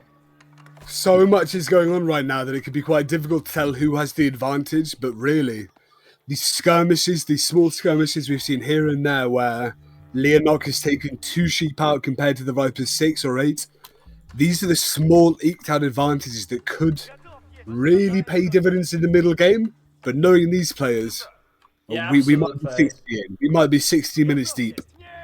By the way, as far as the sheep go, because I think it's quite important to note that the Rus has more scouts, so they have like more potential to get more sheep. I think there's actually a decent sheep advantage to the Viper. Let's just kind of quickly check out the scouts of the... Never mind, I think they're equally matched actually. The nice thing that Leenock is doing, can you see those wolves? Do you know why he's moving them right now? Why Leenock is trying to move them? Is that to engage them in combat with the enemy? Yeah, it is actually, no, it's actually to move them towards your own TC so you can actually shoot them down efficiently and deny that 50 gold bonus. 75, there's one wolf that was abandoned here. I think Leenock has to backtrack right now. He only has 1 wolf over here. But you'd like to take all 3 wolves over here actually just to deny the extra gold. Because I think he realizes now. That's fantastic micro here from Leenock though. Yeah. You have to do it as Rus. And you have to do it as... Yeah, Rus is actually kind of interesting and very frustrating to play in a way. Because not only does it force you to modify your playstyle, it also forces your opponent to play a little bit of a different game. So you have to play the Rus micro game, then you have to play against those wolves. Even if you're not playing Rus yourself. It would be very interesting to see the post-game graph for this in the future. These small shifts and dips in economy either way really dictate exactly what's going on. We see right now these buildings of your shifting the map around the camera. Yeah. Yeah, can you see the stone? He's actually going for stone. Yeah, I was just about to say. I was so wrong. I thought he was gonna go for this kind of aggressive micro play. He's gonna go for 2TC boom. And from experience, I can tell you, Rus is very hard to defeat if you're going for 2TC boom. It's really difficult for the French, because you're just very short on units, because yes, French with double TC are double producing villagers, but you're also spending extra food on this, and you need every single bit of food to actually be able to defend against those horse archers. Well, this is the thing, especially in things like online Kai. I've mentioned Hearthstone before, things like that. The longer a game goes, the more opportunities you have to gain an advantage over your opponent. The more opportunities you have to really exploit your superiority, if you will. So this might be why these people are pushing it to a more control-oriented game. Yeah. When you make a rush kind of a rush strategy, that's very much dependent on kind of RNG factors almost, whether or not your opponent has planned on that, whether he's defended for that. But in these longer control games, that allows you a lot more to exert your own personal skill, I suppose, right? The problem for the Viper is, I mean, not for Leenock actually, is that the Viper is almost castle age. Look at this, he needs like 50 gold. One more trade from this gate is going to do it. He's just going to have enough to just kind of go up to castle, take all the relics from the map, take the sacred sites. And what does Leenock have at 7 minutes into the game? He has 2 TCs, and that's it. He's not anywhere close to getting to castle. He has no control on the map, he has no units on the map. He has some scars that he's using to steal those deer with. But that's do you think he's been lulled into a false sense of security by the last game? In the last game, he was free to essentially do whatever he wanted for near enough 40 minutes. Yeah. Do you think maybe he thinks that's the tempo of this game, but he's just being... No, he has to know. He has to know this. He has to know about the interaction between the French and the Rus. So I guess he's gonna have some plan, right? He's gonna go for a single archery range. You know what the problem is? The Rus get 3 archery ranges now. They get 3 because they can sustain production of horse archers from 3 archery ranges. And if you let them boom long enough on this, like if you get, if they get enough of those relics and sacred sites as well, then it's not going to be just that they're gonna be able to also sustain like triple night production. And that's very scary, of course, right? This is very scary because I don't think French can match this. And there is no big difference other than the small difference in charge damage between the French knight and the Rus knight. And you have to remember the economy of the Rus is so strong with those extra sacred sites and relics that you do not really need to have any extra TC. So you're actually like free, you're freeing up 50 food expenditure per 15 seconds to produce a village, 20 seconds to produce a villager. So you can spend this on army as well. It's kind of scary. I think it's kind of a power build against the French, and I'm not really sure if Leenock recognizes the difficulty he's about to face. I agree with you there. I think Leenock perhaps lulled, as I said before, into the sense of a long game, a control game. Whereas the Viper has realized from that last loss that he needs to change what's going on. He needs to push more aggressively. He's in age 3, Leenock's in age 2. That's indicative of his general philosophy over this game. And I think we might see Viper here clean a 2-sweep. Yeah. I think it's very likely, because if you get this large number of units on the map, like that's exactly what is happening, where you see there is a rally point already set on the other side of the map. If you get, and also there's like lots of infrastructure here in the front of the base, which I'm not really a big fan of, right? If you can't deal with those horse archers early on, they'll just swarm you. They have like super mobile, they have very high damage. You can easily get to the critical mass that one-shots nice. So obviously this is not the way to do it. He's gonna lose at least one of these, I think. That's going to be quite scary. That's not the scariest skirmishing push, is it? Too small rider. You obviously need more than this. You need like to have like 8, 10 horse archers. If you have like 16, I think you're gonna start one-shotting knights. But those are actually royal knights, so they're like still feudal units. Like you need to, if you're Leenock, you really need to get to castle quickly. So what Leenock is gonna do, he's just going to build some never mind, he cancels both outposts now. So if he goes, he probably needs wood elsewhere, he just probably needs another archery range or something, just kind of, slow the progress of that Rus army. It's interesting that he doesn't seem as you said, complacent as in prior games, but he's still perhaps not being the most aggressive as he could be. Maybe not exerting his will, considering plans in his own mind in which he can achieve victory. Yeah, I mean the French have a decent position here because they were able to just get a lot of food carcasses, right? They have lots of those deer over here stored at the TC. So I do believe that Leenock has a chance still to win this, like especially that he's gonna be relatively close to going up to the next age. But you can see actually Leenock moving out on the map of those knights. He's actually going to try to intercept that singular monk over here. He's trying to maybe just slow the progress of that crazy Rus economy. Because like, you see there's a warrior monk over here taking that sacred site, there's a warrior monk over here taking the sacred site. He can at least deny one of those right now, which is going to happen. He's just gonna slaughter that monk, deny the relic. Poor micro from that monk, by the way, he just dies for nothing. And that is a senseless death in the gang war between the French and the Rus, yeah, exactly. Yeah. But there are lots of archers, that's what I was talking about. You have a lot of forces actually for the Rus right now. You can see that it's a lot of archers, nothing else to say. And that's going to be very scary right now, because like as you go into those aggro's, you can see also Viper going for this extra attack for the archers, for all those cavalries are going to benefit from that, right? Viper is also sitting on triple archery range production. He's going to go up to the stable soon, I believe, because that's what you can support. And yeah, he's just going to have a field day here in this game, I think. Those villagers, look at them, like he's just going to lose like 5-6 villagers here easily, because there is nothing defending that, there is no outpost to warn him of the attack. The Viper here is taking on a more aggressive role. As if in the last game, they both said no rush, control only. And now the Vipers went, you know what?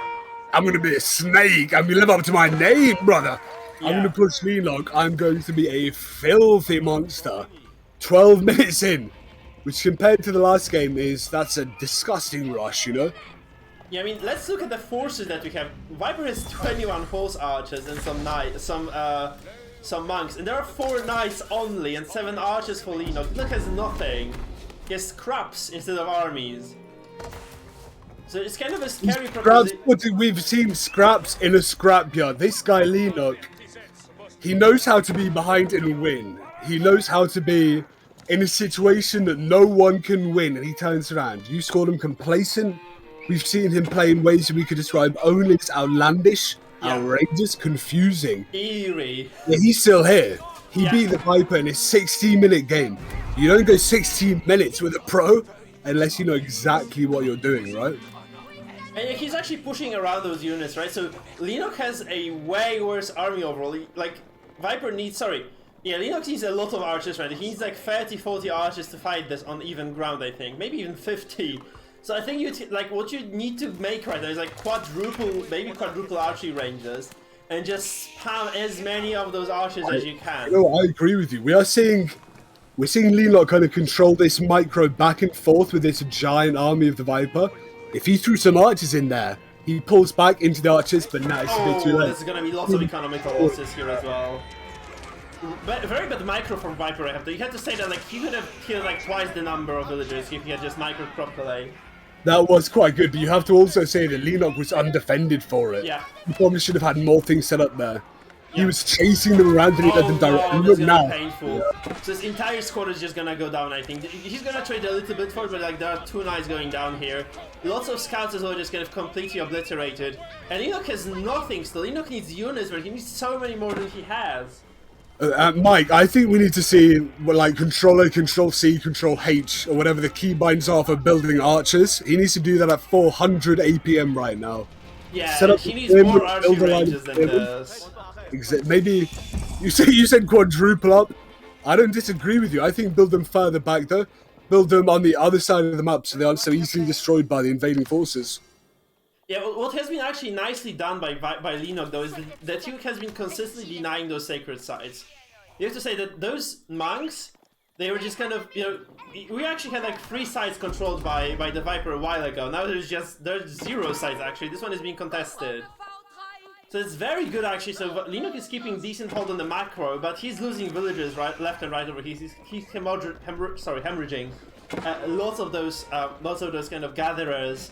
And he doesn't really have any choice. He has to, maybe a wall would help, honestly, just a wall would help here. Or maybe just kind of, yeah, just pivoting towards the farms. I think that's another good way of kind of stopping those incoming forces of the enemy. Also, this is very risky. And it's gonna be detected immediately. Look at this, the Viper is just gonna see this. So those horse archers are gonna move into the wood line, simultaneously with those 4 archers here, just attacking those berries, which is very, very scary once again for Viper. I mean, for Leenock, actually. The Viper forces here, pushing a little bit aggressively into the base, but we have seen Leenock, one of his weaknesses has been the defense. Oh, having one more horse archers would have meant that those horse archers are gonna one-shot those villagers. It's not gonna happen though, and those villagers are gonna escape with their lives. The problem being, of course, that yeah, that's going to be like that's not gonna dissuade any further attacks, right? That's the thing. And also, Viper is going to regain the control over the sacred sites. So 2 sacred sites is going directly to Viper, probably 1 more. Really need to follow insert. The importance of these sacred sites pushing to the 60-minute games as well. I think that the level of micro we're seeing, the skirmishes here, really going to dictate the pace of the entire game. I think we're going to see a micro-heavy game pushing into maybe 40 minutes again, Mike. Yeah. By the way, I don't know how he did this, because the limit of those is supposed to be 3. I thought it was 3. I'm wrong, apparently. He has 4 relics garrisoned here. He's gonna get the 5th one right now, which is crazy. He also has the siege workshop over here, which is going to obviously provide him with some extra artillery. So he's going to be able to fight those archers head-on very soon. With mangonels, it's going to be very difficult to stop this. You can see the huge count of units, by the way, for the Rus over here. He's also consistently forcing the units of Leenock to just move around a little bit. I think he's being very, very conservative with these units as well. I do think that Leenock does actually want to have some scouts in this army, because scouts are garbage fighters. Oh, here are mangoes, so he just decided for mangoes instead of scouts. So scouts are garbage fighters, but they just tank for your horse archers. They just kind of act as this meat shield. Just pretty nice overall. The Viper with this counterforce here is, I'd say maybe this is enough to really create a dent in the empire of Leenock. Villagers pull towards those mangonels, right? To actually just maybe force something. We have a small charge that's so little. There's so few units here. 2 knights, 8 archers. The charge of the light brigade, one can imagine, like. Oh, it's a massacre. Like, he loses every villager he pulls. Look at that, though. There's 2 onagers go down. There's 2 mangonels, rather. Yeah, that's not too bad. That's GG. I told you, and that's not the way to do it. Leenock just didn't know. I think Leenock was just wrong with the macro choice. He made a terrible choice in terms of like how he was approaching this game. He just lost it. I saw it coming. I did actually see it in previous tournaments as well. People just doing this against the Rus and failing terribly. What we talked about, right? Leenock might not be the most endowed in the meta. He might not know exactly what to do and when to do it, but he has this. You see on this graph here, right at the end, this sheer drop. He's a very good player, but he's not the most knowledgeable player. And Viper, he's the guy that knows what to do, when to do it, exactly when. Yeah. This first game, when you manage to push him to 60 minutes, maybe the Viper crumbles. Maybe Leenock's innate RTS ability pushes forward. But until then, if we're ending at maybe 25, 30 minutes, I think Viper does have the advantage. I agree with you, yeah. And the biggest issue, I do believe that the biggest problem was that Leenock was just not going for this aggressive build with the French, because you actually have to force the Rus. We have seen this, done by the English, but you can do it with any other civ, not maybe as well, but you can still do it with knights and archers and some rams. You can really force the Rus to stall and just kind of go into this late game, like a fair, balanced late game against the Rus. Because if you allow them to just execute that crazy build that we have just seen, specifically the French stand no chance against. There is no way they can hold this. Like literally, if you go for 2TC, macro boom against that aggressive, horse archer build, is just impossible. Unless you get like a crazy shitload of mangonels. I think that's the only saving grace. If you just go like double siege workshop maybe, and just mass produce mangos, maybe that's the way to do it. Because horse archers are super weak to mangonels. We did see many positions wherein he had the capability to push back. We saw skirmishes where he could have been the victor, maybe. He didn't commit where he should have. He could have consolidated 2 forces into one and pushed 1 skirmish force. Smaller things like that where we would maybe think Leenock has the advantage. He didn't take control of there. Yeah. That could be a symptom of having a shorter game. Maybe over a longer game like the previous when he gets more opportunities to kind of exploit this power. But until we see another game like that, I really think we're in another position where the Viper is just going to bite this guy in the neck, inject him with venom, tick, tick, tick, he's gone down. I will see the matchup now, because I think still there is Rus available, because it has not been banned, obviously, because you've just seen it, right? I don't think they're going to game as well. So I do not believe that, Jesus. Leenock actually went and built that, went with Rus yet in the series, right? So you might actually see the Rus being played. So Leenock has that available to himself as well. And the Viper is going to be kind of pushed to a lower tier civilization in a way. He might actually, I think English is still on the table for him. So I'm actually very curious about the matchup here, because it's going to be very scary for both of them just going into this game knowing, you know, just losing making one big mistake, or even a somewhat minor mistake at their level, is going to cost you like... Dynasty versus the Holy Roman Empire! Against the Abbasid Dynasty! Such a matchup, Mike. Get it super freaking hype. I can't wait, man. I can't wait. Something like man-at-arm spam. The last time we saw the Abbasid dynasty, it was heavily building into the defensive searches. By the way, I'm not holding you hostage. If you want to leave, just leave. I'm fine with this, so just be aware, okay? It should be fun.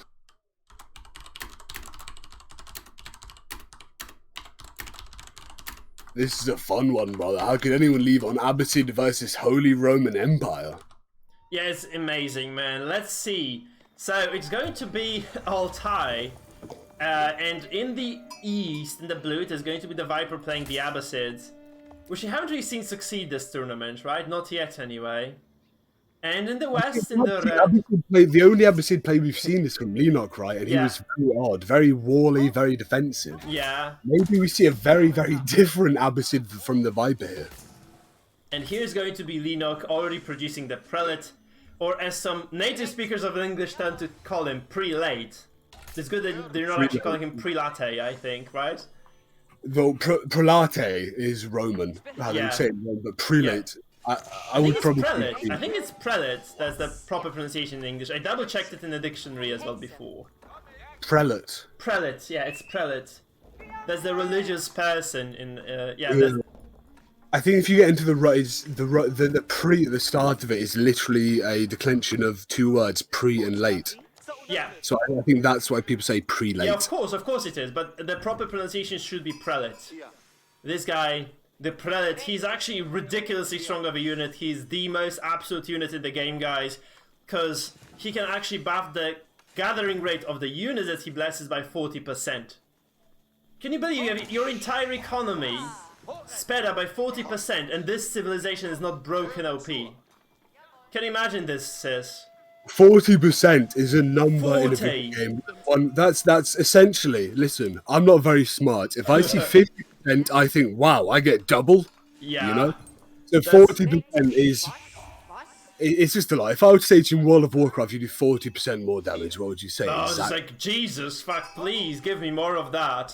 Oh shit, I just did not switch the game view, I think. Crap.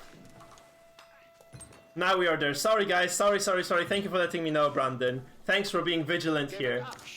So, should I restart it?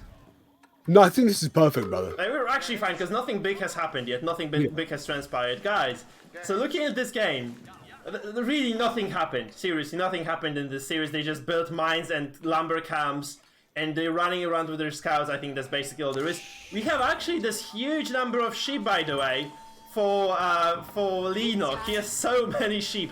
I have to say, there is an abundance of sheep on this map, right? To give him justice, okay? He has been able to find every single one in his territory, and I do not believe that the Abbasid had the same comfort. Look at it, they just starved. Super starved right now. It is interesting to see how this is a kind of bizarro world mirror. We see the Abbasid player against the un-Abbasid player taking on that role, playing a very, very different fashion, as you say, starved of certain economic resources. Yeah. But perhaps with the Abbasid play we've seen before, this kind of later game control oriented with walls and big defenses, maybe it could play off in a way. Maybe this early game economic drought isn't as exponential as you think it might be. Because anything that happens in the early game.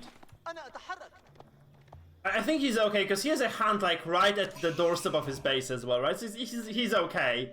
But like if, you know, come late game, they're just kind of continuously harassing each other, being able to just kind of have the comfort and sit on your base a bit longer with your villagers, I think is going to pay some dividends at least. Now this map is easy to wall, relatively easy to wall, because you can just kind of wall off these passages, and then you can just kind of rely on, you know, having enough forces in the middle of the map, maybe even just kind of you can make it narrower by palisades, right? You can just hold any attack off. That's kind of the comfortable thing for our HRE players here, and I guess to some extent for the Abbasids as well, because though they're known for their pushes early, right? They have been pushing consistently in those earlier games. Right now, I think Abassid just wants to boom. So Abassid just want to boom, and they want to just kind of get towards the stone, right? They want to get towards lots of wood as well, just kind of get as many resources they can, just kind of go towards double, triple TC even, utilizing that tech. Do you know what Ark and Chapel does, by the way, sis? Do you know what this building does? What this landmark does? Yeah, Ark and Chapel, I would imagine that does something to do with increasing production rate, perhaps reducing cost or something? It's better. So this prelate, he can only buff so many villagers. So generally speaking, you want to have several prelates. But if you garrison that prelate into the Ark and Chapel, you see this kind of golden aura, right? I understand that does the effect to everyone inside that aura. Yeah, every single villager now has plus 40% gathering rate. Now, please tell me, like, how is it possible that no build has been made for this civilization that makes it OP yet? Well, you say that, but we're seeing Leenock. We've talked about Leenock before. We've talked about how he is not someone who's scared of experimenting. A little bit like me and DD almost. Yeah. He wants to do crazy, he wants to do weird stuff, and he wants to win while he's doing that. Yeah. We've seen him before in these games take weird strategies to 60 minutes. He's going to utilize this thing that you said is broken beyond belief. Yeah. He's going to take that and he's going to exploit that nearly. He's going to go for really stable. So the thing is, like, there is very little difference between the Knights of the Roman Empire and any other Knights. So obviously they don't have like some extra tech to support those Knights being like a little bit better than everybody else's. But if you go to castle, it doesn't really matter. So you can just have very, very solid Knights as the HRE. So I've seen like lots of players. I think Leenock did this. I think Leenock is the madman actually. I'm not kidding. Leenock is the guy who did, I think it was Leenock who did like quadruple fast castle stable rush. And he had like 4 knights being produced at a time against his opponent. He just completely overtook the game. Because if you, the next kind of cool thing about HRE, they're super boomy of a civ. So they have the second landmark, which is called the Regnitz Cathedral, which is obviously the Castle Age landmark. And every single relic that you garrison in there is going to benefit you with triple the normal gold generation rate. So you can get your hands, your dirty German hands, on those 3 relics. You essentially... So what are we doing then, Mike? What are we going to see? Let's say we're 6.5 minutes in right now. Boom, we're 6.5 minutes into the future. Fast castle. What does the game look like? It's gonna be fast castle for the, I guess, for the HRE. I think you'd like to have some extra villagers, maybe like 8 here eventually. But it's going to he's gonna be very close to fast castling, I think. He's not gonna spend any food on any like mill-related. Oh, never mind, I'm wrong. He just got the professional scouts. He's gonna go for professional scouts, but he's just gonna go to and try to grasp, you know, get some extra. We are seeing skirmishes here, though. Quite interesting. See skirmishes 7 minutes into the game. These spearmen pushing, which are quite interesting scouts, you know, spearmen. The Abbasids, I think, are just trying to deny resources. I do not think that, they don't have the professional scouts researched. So the only thing that the Abbasids are doing here is actually they're trying to deny the deer from being collectible. This is actually quite a bad attempt, because, you know, he went up to spears, he actually produced the spearmen, and he has nothing out of this. Yes, he can deny that gold for a little bit. I'm not really sure how long it's gonna last, and obviously... You can also relocate these villagers somewhere else if you're really trying to be sneaky, right? So it's not the big I mean, you say that, Mike, but what we've seen so far is a pretty valuable trade. I'd say, what, 3 spearmen? Obviously, we have to take into account the micro, how much micro you have to do with these things, but that's a very valuable trade if you ask me. It's annoying, right? You can also see this very annoying wall-off, so that's kind of the most annoying thing. So... You see, the villager dies to a wolf before he finishes the wall. I think the wolf is done, actually, just dies to the wolf anyway. So he's trying to walk his opponent, and it's very annoying. He's in a really difficult game. Yeah, of course. I think maybe in the first game where it lasted 60 minutes, he was kind of lullabied into sleep, but now he's really going for it. He doesn't particularly want to spend another hour losing to this guy. Yeah. I mean, the thing with Viper is that he's probably going to go for some aggressive play right now. We do not see anything that would be indicative of, you know, second TC play. And HRE doesn't need second TC because they have so much eco that they just don't care. The big annoying factor though here is that HRE would really like to get enough gold to go up, because they have enough food right now. So gold would be just kind of a really, really valuable thing. Just 100 would do. So that's why Leenock is going for a market. He's just going to sell some of that food, I think, of his. He's just going to go up to castle. He's going to try to produce some decent standing army. He's going to try to gather as many relics as he possibly can. These spearmen really... just an exorbitant amount of value considering what they cost. They're very high. You're right, I agree, because they forced the emergency repair, which is like a special tech that the HRE has. They forced the market to be built. They delayed the castle age by I don't know, but I guess about like 2 minutes, a minute maybe, because he was just completely deprived of gold. So that's actually quite good overall. It's a decent outcome for this kind of call situation. Viper's gonna go up to castle himself though. I think 9 minutes in right now, brother. I'd say we are pre-storm. Yeah, definitely. Is here. They're kind of testing each other's strength. They're seeing who's going to push where. They're testing each other's micro capability as well. They'll push on one side, push on another, try and invade the base, try and attack some villages.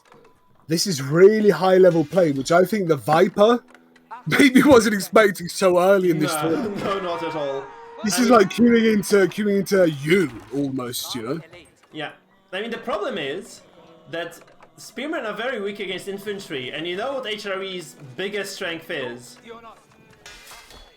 They have the best infantry in the game, right? So the problem here is that this is going to be, even if the Abbasids try to, you know, if the Abassid player tries to actually push this right now, he's going to be met with lots of very, very nasty retaliation, because those are really strong men-at-arms, not gonna lie. Those are the strongest MAAs in the game.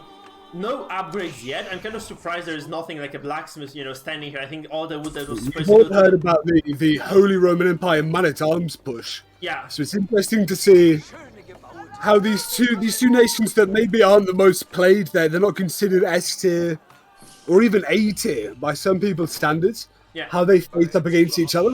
Yeah, there's a prelate, actually. You can see that he relinquishes the buff for a second. He just goes to the prelate. He picks up at least a single relic. The thing is, like, I think Viper is a good read on what is gonna happen. Like, that's obvious, like, even to, like, a 1200 elo player. Viper is, like, 1800, so he really knows his shit.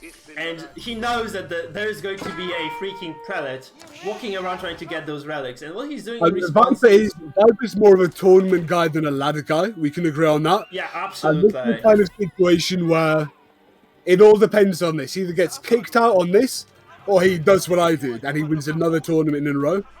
And if you win 2 tournaments in a row, that's basically saying, listen, this isn't luck, this isn't RNG, I'm just better than all of you. Yeah. And if the Viper does that, especially so early on in the game like AoE 4, he could forge an incredible name for himself. Yeah, he can make a great legacy like Settle or Dark, right? Or Maru in SC2. Or, you know, Viper in Age of Empires too, actually. It's kind of funny, but that's the case. Or you have to micro those archers, Leenock. You have to move those boys away, because they're slower than the spears. And what I think Leenock doesn't expect is this massive force of those MAAs. You have to remember there's also this kind of underutilized infantry, which is Landsknechts, which are really expensive to make, and they're very squishy and very weak against archers. They do have this kind of AoE sweeping melee attack that can obliterate the enemy infantry in seconds. So kind of getting 2 or 3 of those into your army might prove to be quite beneficial indeed. Not sure what is gonna happen with them, but that's just kind of the theory, right? He's actually getting that. He's actually getting... No, that's the MAA upgrades. So those are the 2 unique upgrades. They get the 200 weapons. Let me just kind of fast select this. So that's +2 damage overall. There's also one that is going to changes the swords into maces, meaning that they actually have extra damage against heavy targets such as cavalry. And I'm very sad because the Abbasids don't have a single freaking... They have not gone for double TC yet. That's basically very related to the game. That the Abbasids actually go towards that second TC. We see like a very small force of Viper actually. That's just not enough, is it? So we have 16 MAAs and 6 archers for Leenock. And Viper has 9 crossbows, 8 spears. I do not think this is even remotely enough to kind of keep himself into the game. It's not enough to destroy the enemy's army, but I think it's enough to give Leenock a bit of a warning, to make Leenock think maybe I need to divide some of my force over there to defend that. Yeah. But I think really the Viper so far has shown a kind of macro control. He's been very aggressive with his skirmishes. He's been taking over. He's always been going for it. I agree. Leenock has been more of a reactive player, I think, so far. Yeah. Can you see this better? It's actually very good for the Abassid player, because if you're just kind of good at macro, you can get all 3 relics. They're just literally at the front of your base. There's actually a fight breaking out as well. Those crossbows are going to harass the gathering of the HRE. And one thing that HRE doesn't do well is producing villagers, right? So it's going to be quite scary, I think. Losing any villagers at all, because you really want to just get to Imperial age really quickly, and it's not gonna happen that easily for Leenock. Now Leenock would like to go here actually. He really needs to get the second relic, because I do believe that getting these is going to be very like it's gonna be very optimistic. You see, actually, Viper going for those relics as well. So he managed to wall off those relics entirely. He's just gonna pick them off one by one. Mike, what is you with the Abbasids and walls? Something none of us would have predicted before this, but the Abbasids really love walling up, don't they? Yeah, I mean, Viper is just good at macro. I think that just boils down to this. And they also are gonna go for a push with the Mango, right? You see this Mango actually over here? And Mangonels are surprisingly effective against heavy infantry. You can see like how much damage this one shot does. There's enough to basically dissuade Leenock from going in. Like, he just has to leave until he gets to his own artillery. Well, it's AoE damage, isn't it? They need to set up in a more spread out formation, but if they do that, they lose their numerical advantage. Yeah. The archers in the back wouldn't be able to attack the archers at the enemy's front. They're pushing back now, though. And that's gonna you clamp up if you just go for an engage. You clamp up quite hard. So that's the problem here. Of course, you can just use some scouts maybe to run down this, and this Mango is actually going to get engaged upon and killed. And I think this is the pivotal moment because Viper just overestimated quite hard, and there's a large force of Leenock actually just engaging on his major force over here. The crossbows might not be enough to stop this. And there's also a Landsknecht or two in the mix actually trying to. These Landsknecht, obviously renowned around Europe for their flamboyant leggings and their ability with a two-handed sword. Yeah. The most powerful mercenaries known to man. Hopefully they will live up to that name in AoE 4, Mike. You know what else the men at arms are not scared of at all? Arrows. They have 5 ranged armor right now. They can go up to 6 or 7 in Castle Age. Man, they are just absolute units. You can see how only Roman man at arms are, renowned around the game for being so powerful. Yeah. And you can see that actually he doesn't accomplish much, but there is a Ram Ranch setting up. We're gonna go to Ram Ranch with there's gonna be a dance, man. There's gonna be a dance with Viper and the Ram Ranch. And then I have to say this, like, even if you know that you have a decent macro, even if you know you're ready for this, nobody likes being put, on knife's edge against a huge Ram Ranch like this. HRE Ram Ranch can be lethal because they have like lots of forces to kind of repel villagers from those rounds. You have like you can see the bulk of those MAAs here. Just think about the quality of plays we have at this tournament. This is essentially the finals, but this is a preliminary round. It's unbelievable, Mike. Yeah. AE4 is so chock full of talent. But it's absolutely insane, man. It's crazy. This is just creative madness from both players. And I think, like, if this kind of keeps going like this, like, Leenock is just going to absolutely starve his opponent of production. That's what we have seen, right? That's the advice, guys. If you're playing against anything that can push you, do not put your freaking production in the front of your base. Put it behind. Because you can see how much space our boy Viper has in here, and that is just that space. And that could have been very safe barracks and archery ranges that he's just gonna lose right now. And every single piece of infrastructure he loses means that he's going to get further and further behind because he's not gonna be able to spend the resources he has. This is a remarkable push here from Leenock directly into the base. I'm not entirely sure it'll finish the job, but it could cause enough harassment for Leenock to rebuild the base, rebuild an army, try and create a second wave here. Oh, what do you think? At this power repair, by the way, that's amazing. Oh no, he's not gonna make it. He's gonna lose all those actual. Oh man, that's actually so sad. Because he's trying to focus down this. He should be focusing the villagers down, not the Mangonel. So it's kind of big miss micro actually by Leenock. He's actually going to be. I think this is going to be what causes him to be eventually just repelled completely here. He's rolled down, I'd say, as well. He does kill a lot of villagers, you have to say that he does kill a lot of the Abassid villagers, but he loses a lot of the forces here. He's just gonna start a step a bit, get this crazy older Landsknecht. He just ran in and died. You probably do you think this is a fair trade? Who do you think won this trade? Do you think there's a Viper? Absolutely Viper, because he was on the ropes, he just held. Yeah. And also, I don't like this actually. You see Leenock to the east building a couple ramps and we're gonna have 3 or 4 more coming in. Yeah, so Viper has decent standing forces as well. I think both of them sitting on relatively equal numbers, but you really would like to see those, those ramps preserved. And you really need to see, I think, a siege workshop from Leenock. Leenock needs to get a Springald or 2. Because Springals are just kind of immediate answer to Mangonels. And there is just one Mango and Springald here right now. You need to have something that just repels the Mongols, because this is just going to be too much to handle for pure infantry and archers. I do not believe this is sufficient, so I do think Leenock is just gravely overestimating what he can do with this army. Is there 2 Mangos here? Because I saw like 2 hits. No, just 1, right? So we see actually another kind of very ambitious push coming in from... there are 2 mangoes, yeah, there are 2. There's one over here. This one is gonna be lost by the way. It's a kind of valuable unit that takes a long time to build as it's just completely forfeit. But he also finds those villages over here with the MAAs, which can kind of slaughter, I guess. He can definitely just kill 1 or 2 of those men-at-arms. Because what Leenock is concerned with... Sorry, what Viper is concerned with is this kind of push coming through the front door over here. 20 minutes into this game, we see the Viper's base starting to be destroyed. But in this attack, somehow he comes out the victor. Yeah, I mean, you need to... victory with this counterattack availability. You need to see a siege workshop from Leenock. I really don't understand why he's just going for those kind of Landsknechts of all things. I don't believe this is the right answer here. You need to get something that just absolutely obliterates those mangoes and springos of your opponent. That's kind of the way in which you can win the game. That's the only way you can win the game in right now. And you also don't have that second relic, so he's actually on the clock because he's not generating as much gold as he would have wished for.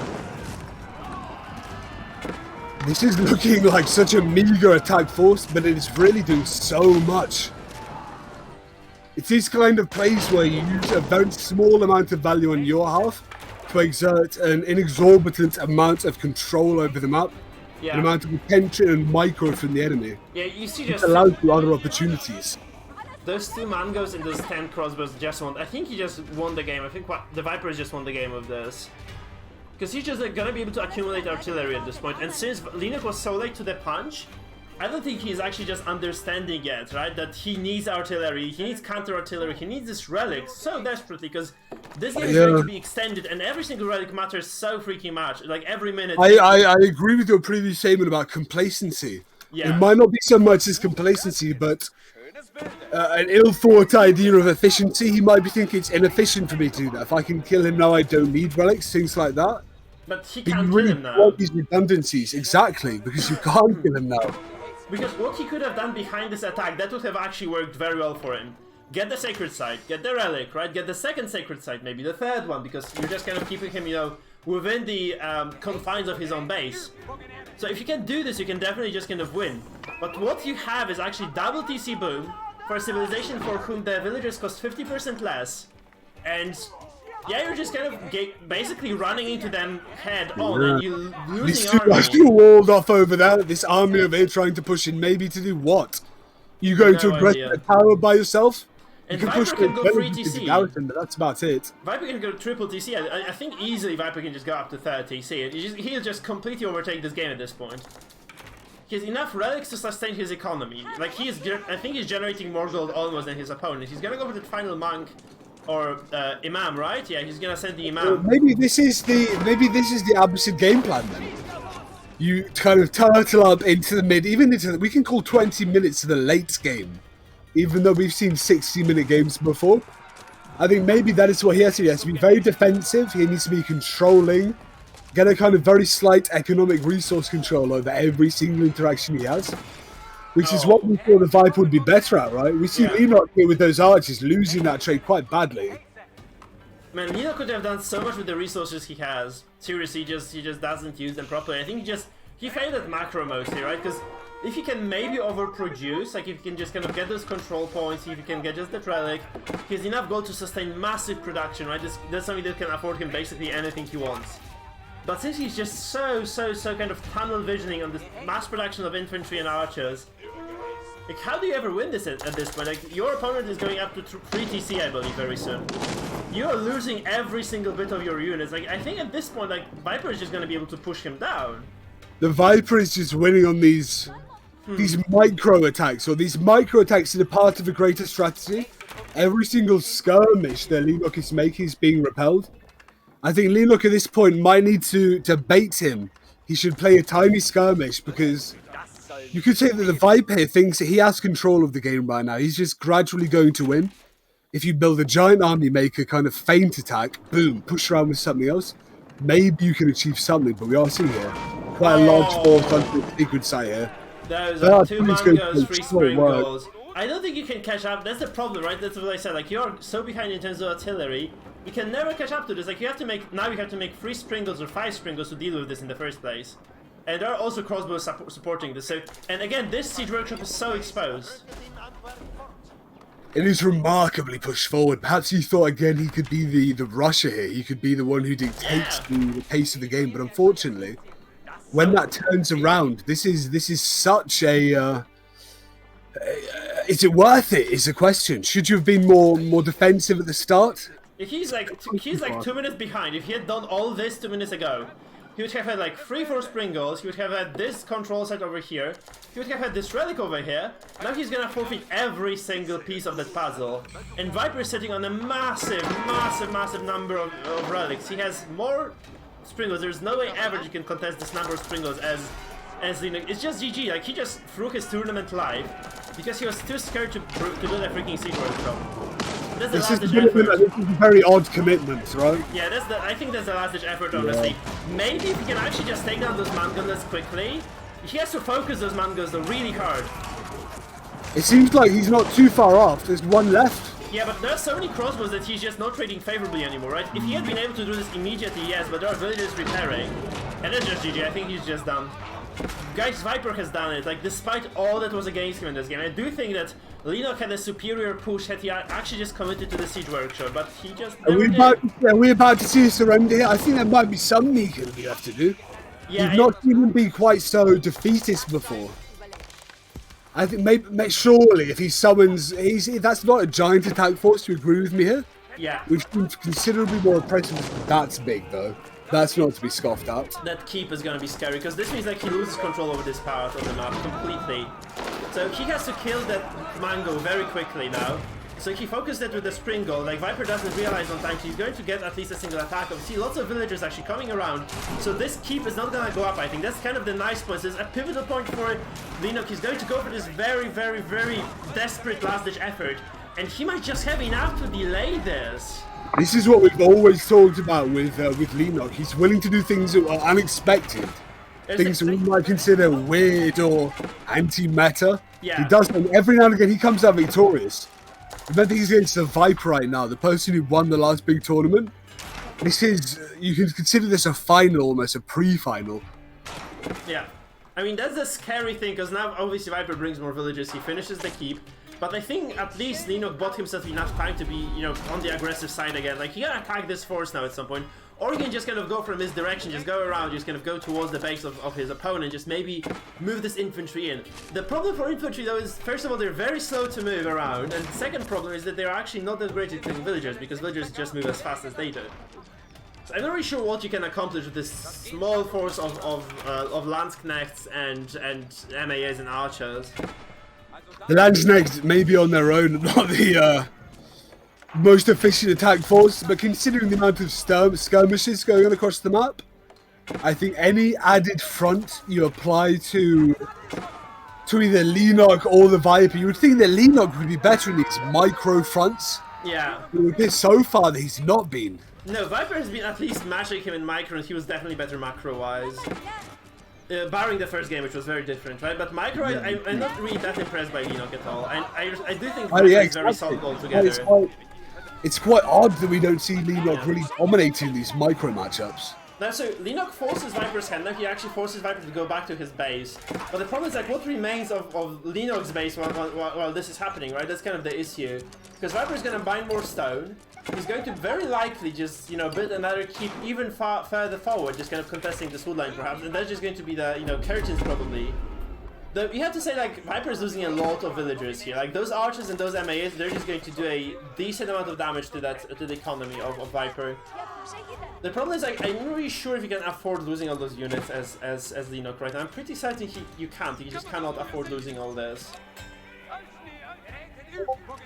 I think we can talk about whether or not you can afford to lose things, but I think this opportunity cost loss economic value equation has been thrown out of the window now.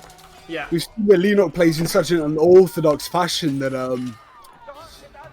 you know, it's the Viper is in clear control, but we don't want to say it's over right now, do we? Leenock has came back before from odd positions. I mean, villager-wise, Leenock has 54 to 73, so economically he's still behind quite a bit. Army-wise, he's even in the worst spot, I think 56 to 40, and obviously Viper has units that cannot be dealt with for the MAS. This number of crossbows is The only thing that kills this many crossbows is probably, you know, mangonels, honestly, and archers. So the fact that he was able to at least pull those crossbows back to Viper's base is good, but I'm not sure if it's gonna kind of last him long enough. Also, Lancers are streaming in, right? So there's kind of the counter to the archers, and you can see this kind of massive force of Viper's army is just going to kind of take this fight over here, and large reinforcements are coming from the north. So it's kind of, I think it's a sad end to the story, but I do believe this is the end of the story nonetheless for Leenock. This is kind of something that I think he just kind of tunnel visioned really hard on just getting that job done, on getting that kind of the final killing blow against his opponent. He just underestimated the possibilities of the Mangos, and that was just kind of the end of the game for him. And you see, villagers can actually repel those rams. Crossbows are trading favorably here. It looked like an army, but it's basically mostly villagers who are gathering wood for force away. When your army is 80% villagers, you know you are in a very, very bad position here. Yeah. Leenock has consistently lost in the micro, lost in all of these small engagements, so it's not too unbelievable to see him right now facing off against an actual army, a kind of formed army with combined arms. You've got crossbows, you've got knights. There are rams coming over from Leenock, but that's not going to do much when the rams are in your base.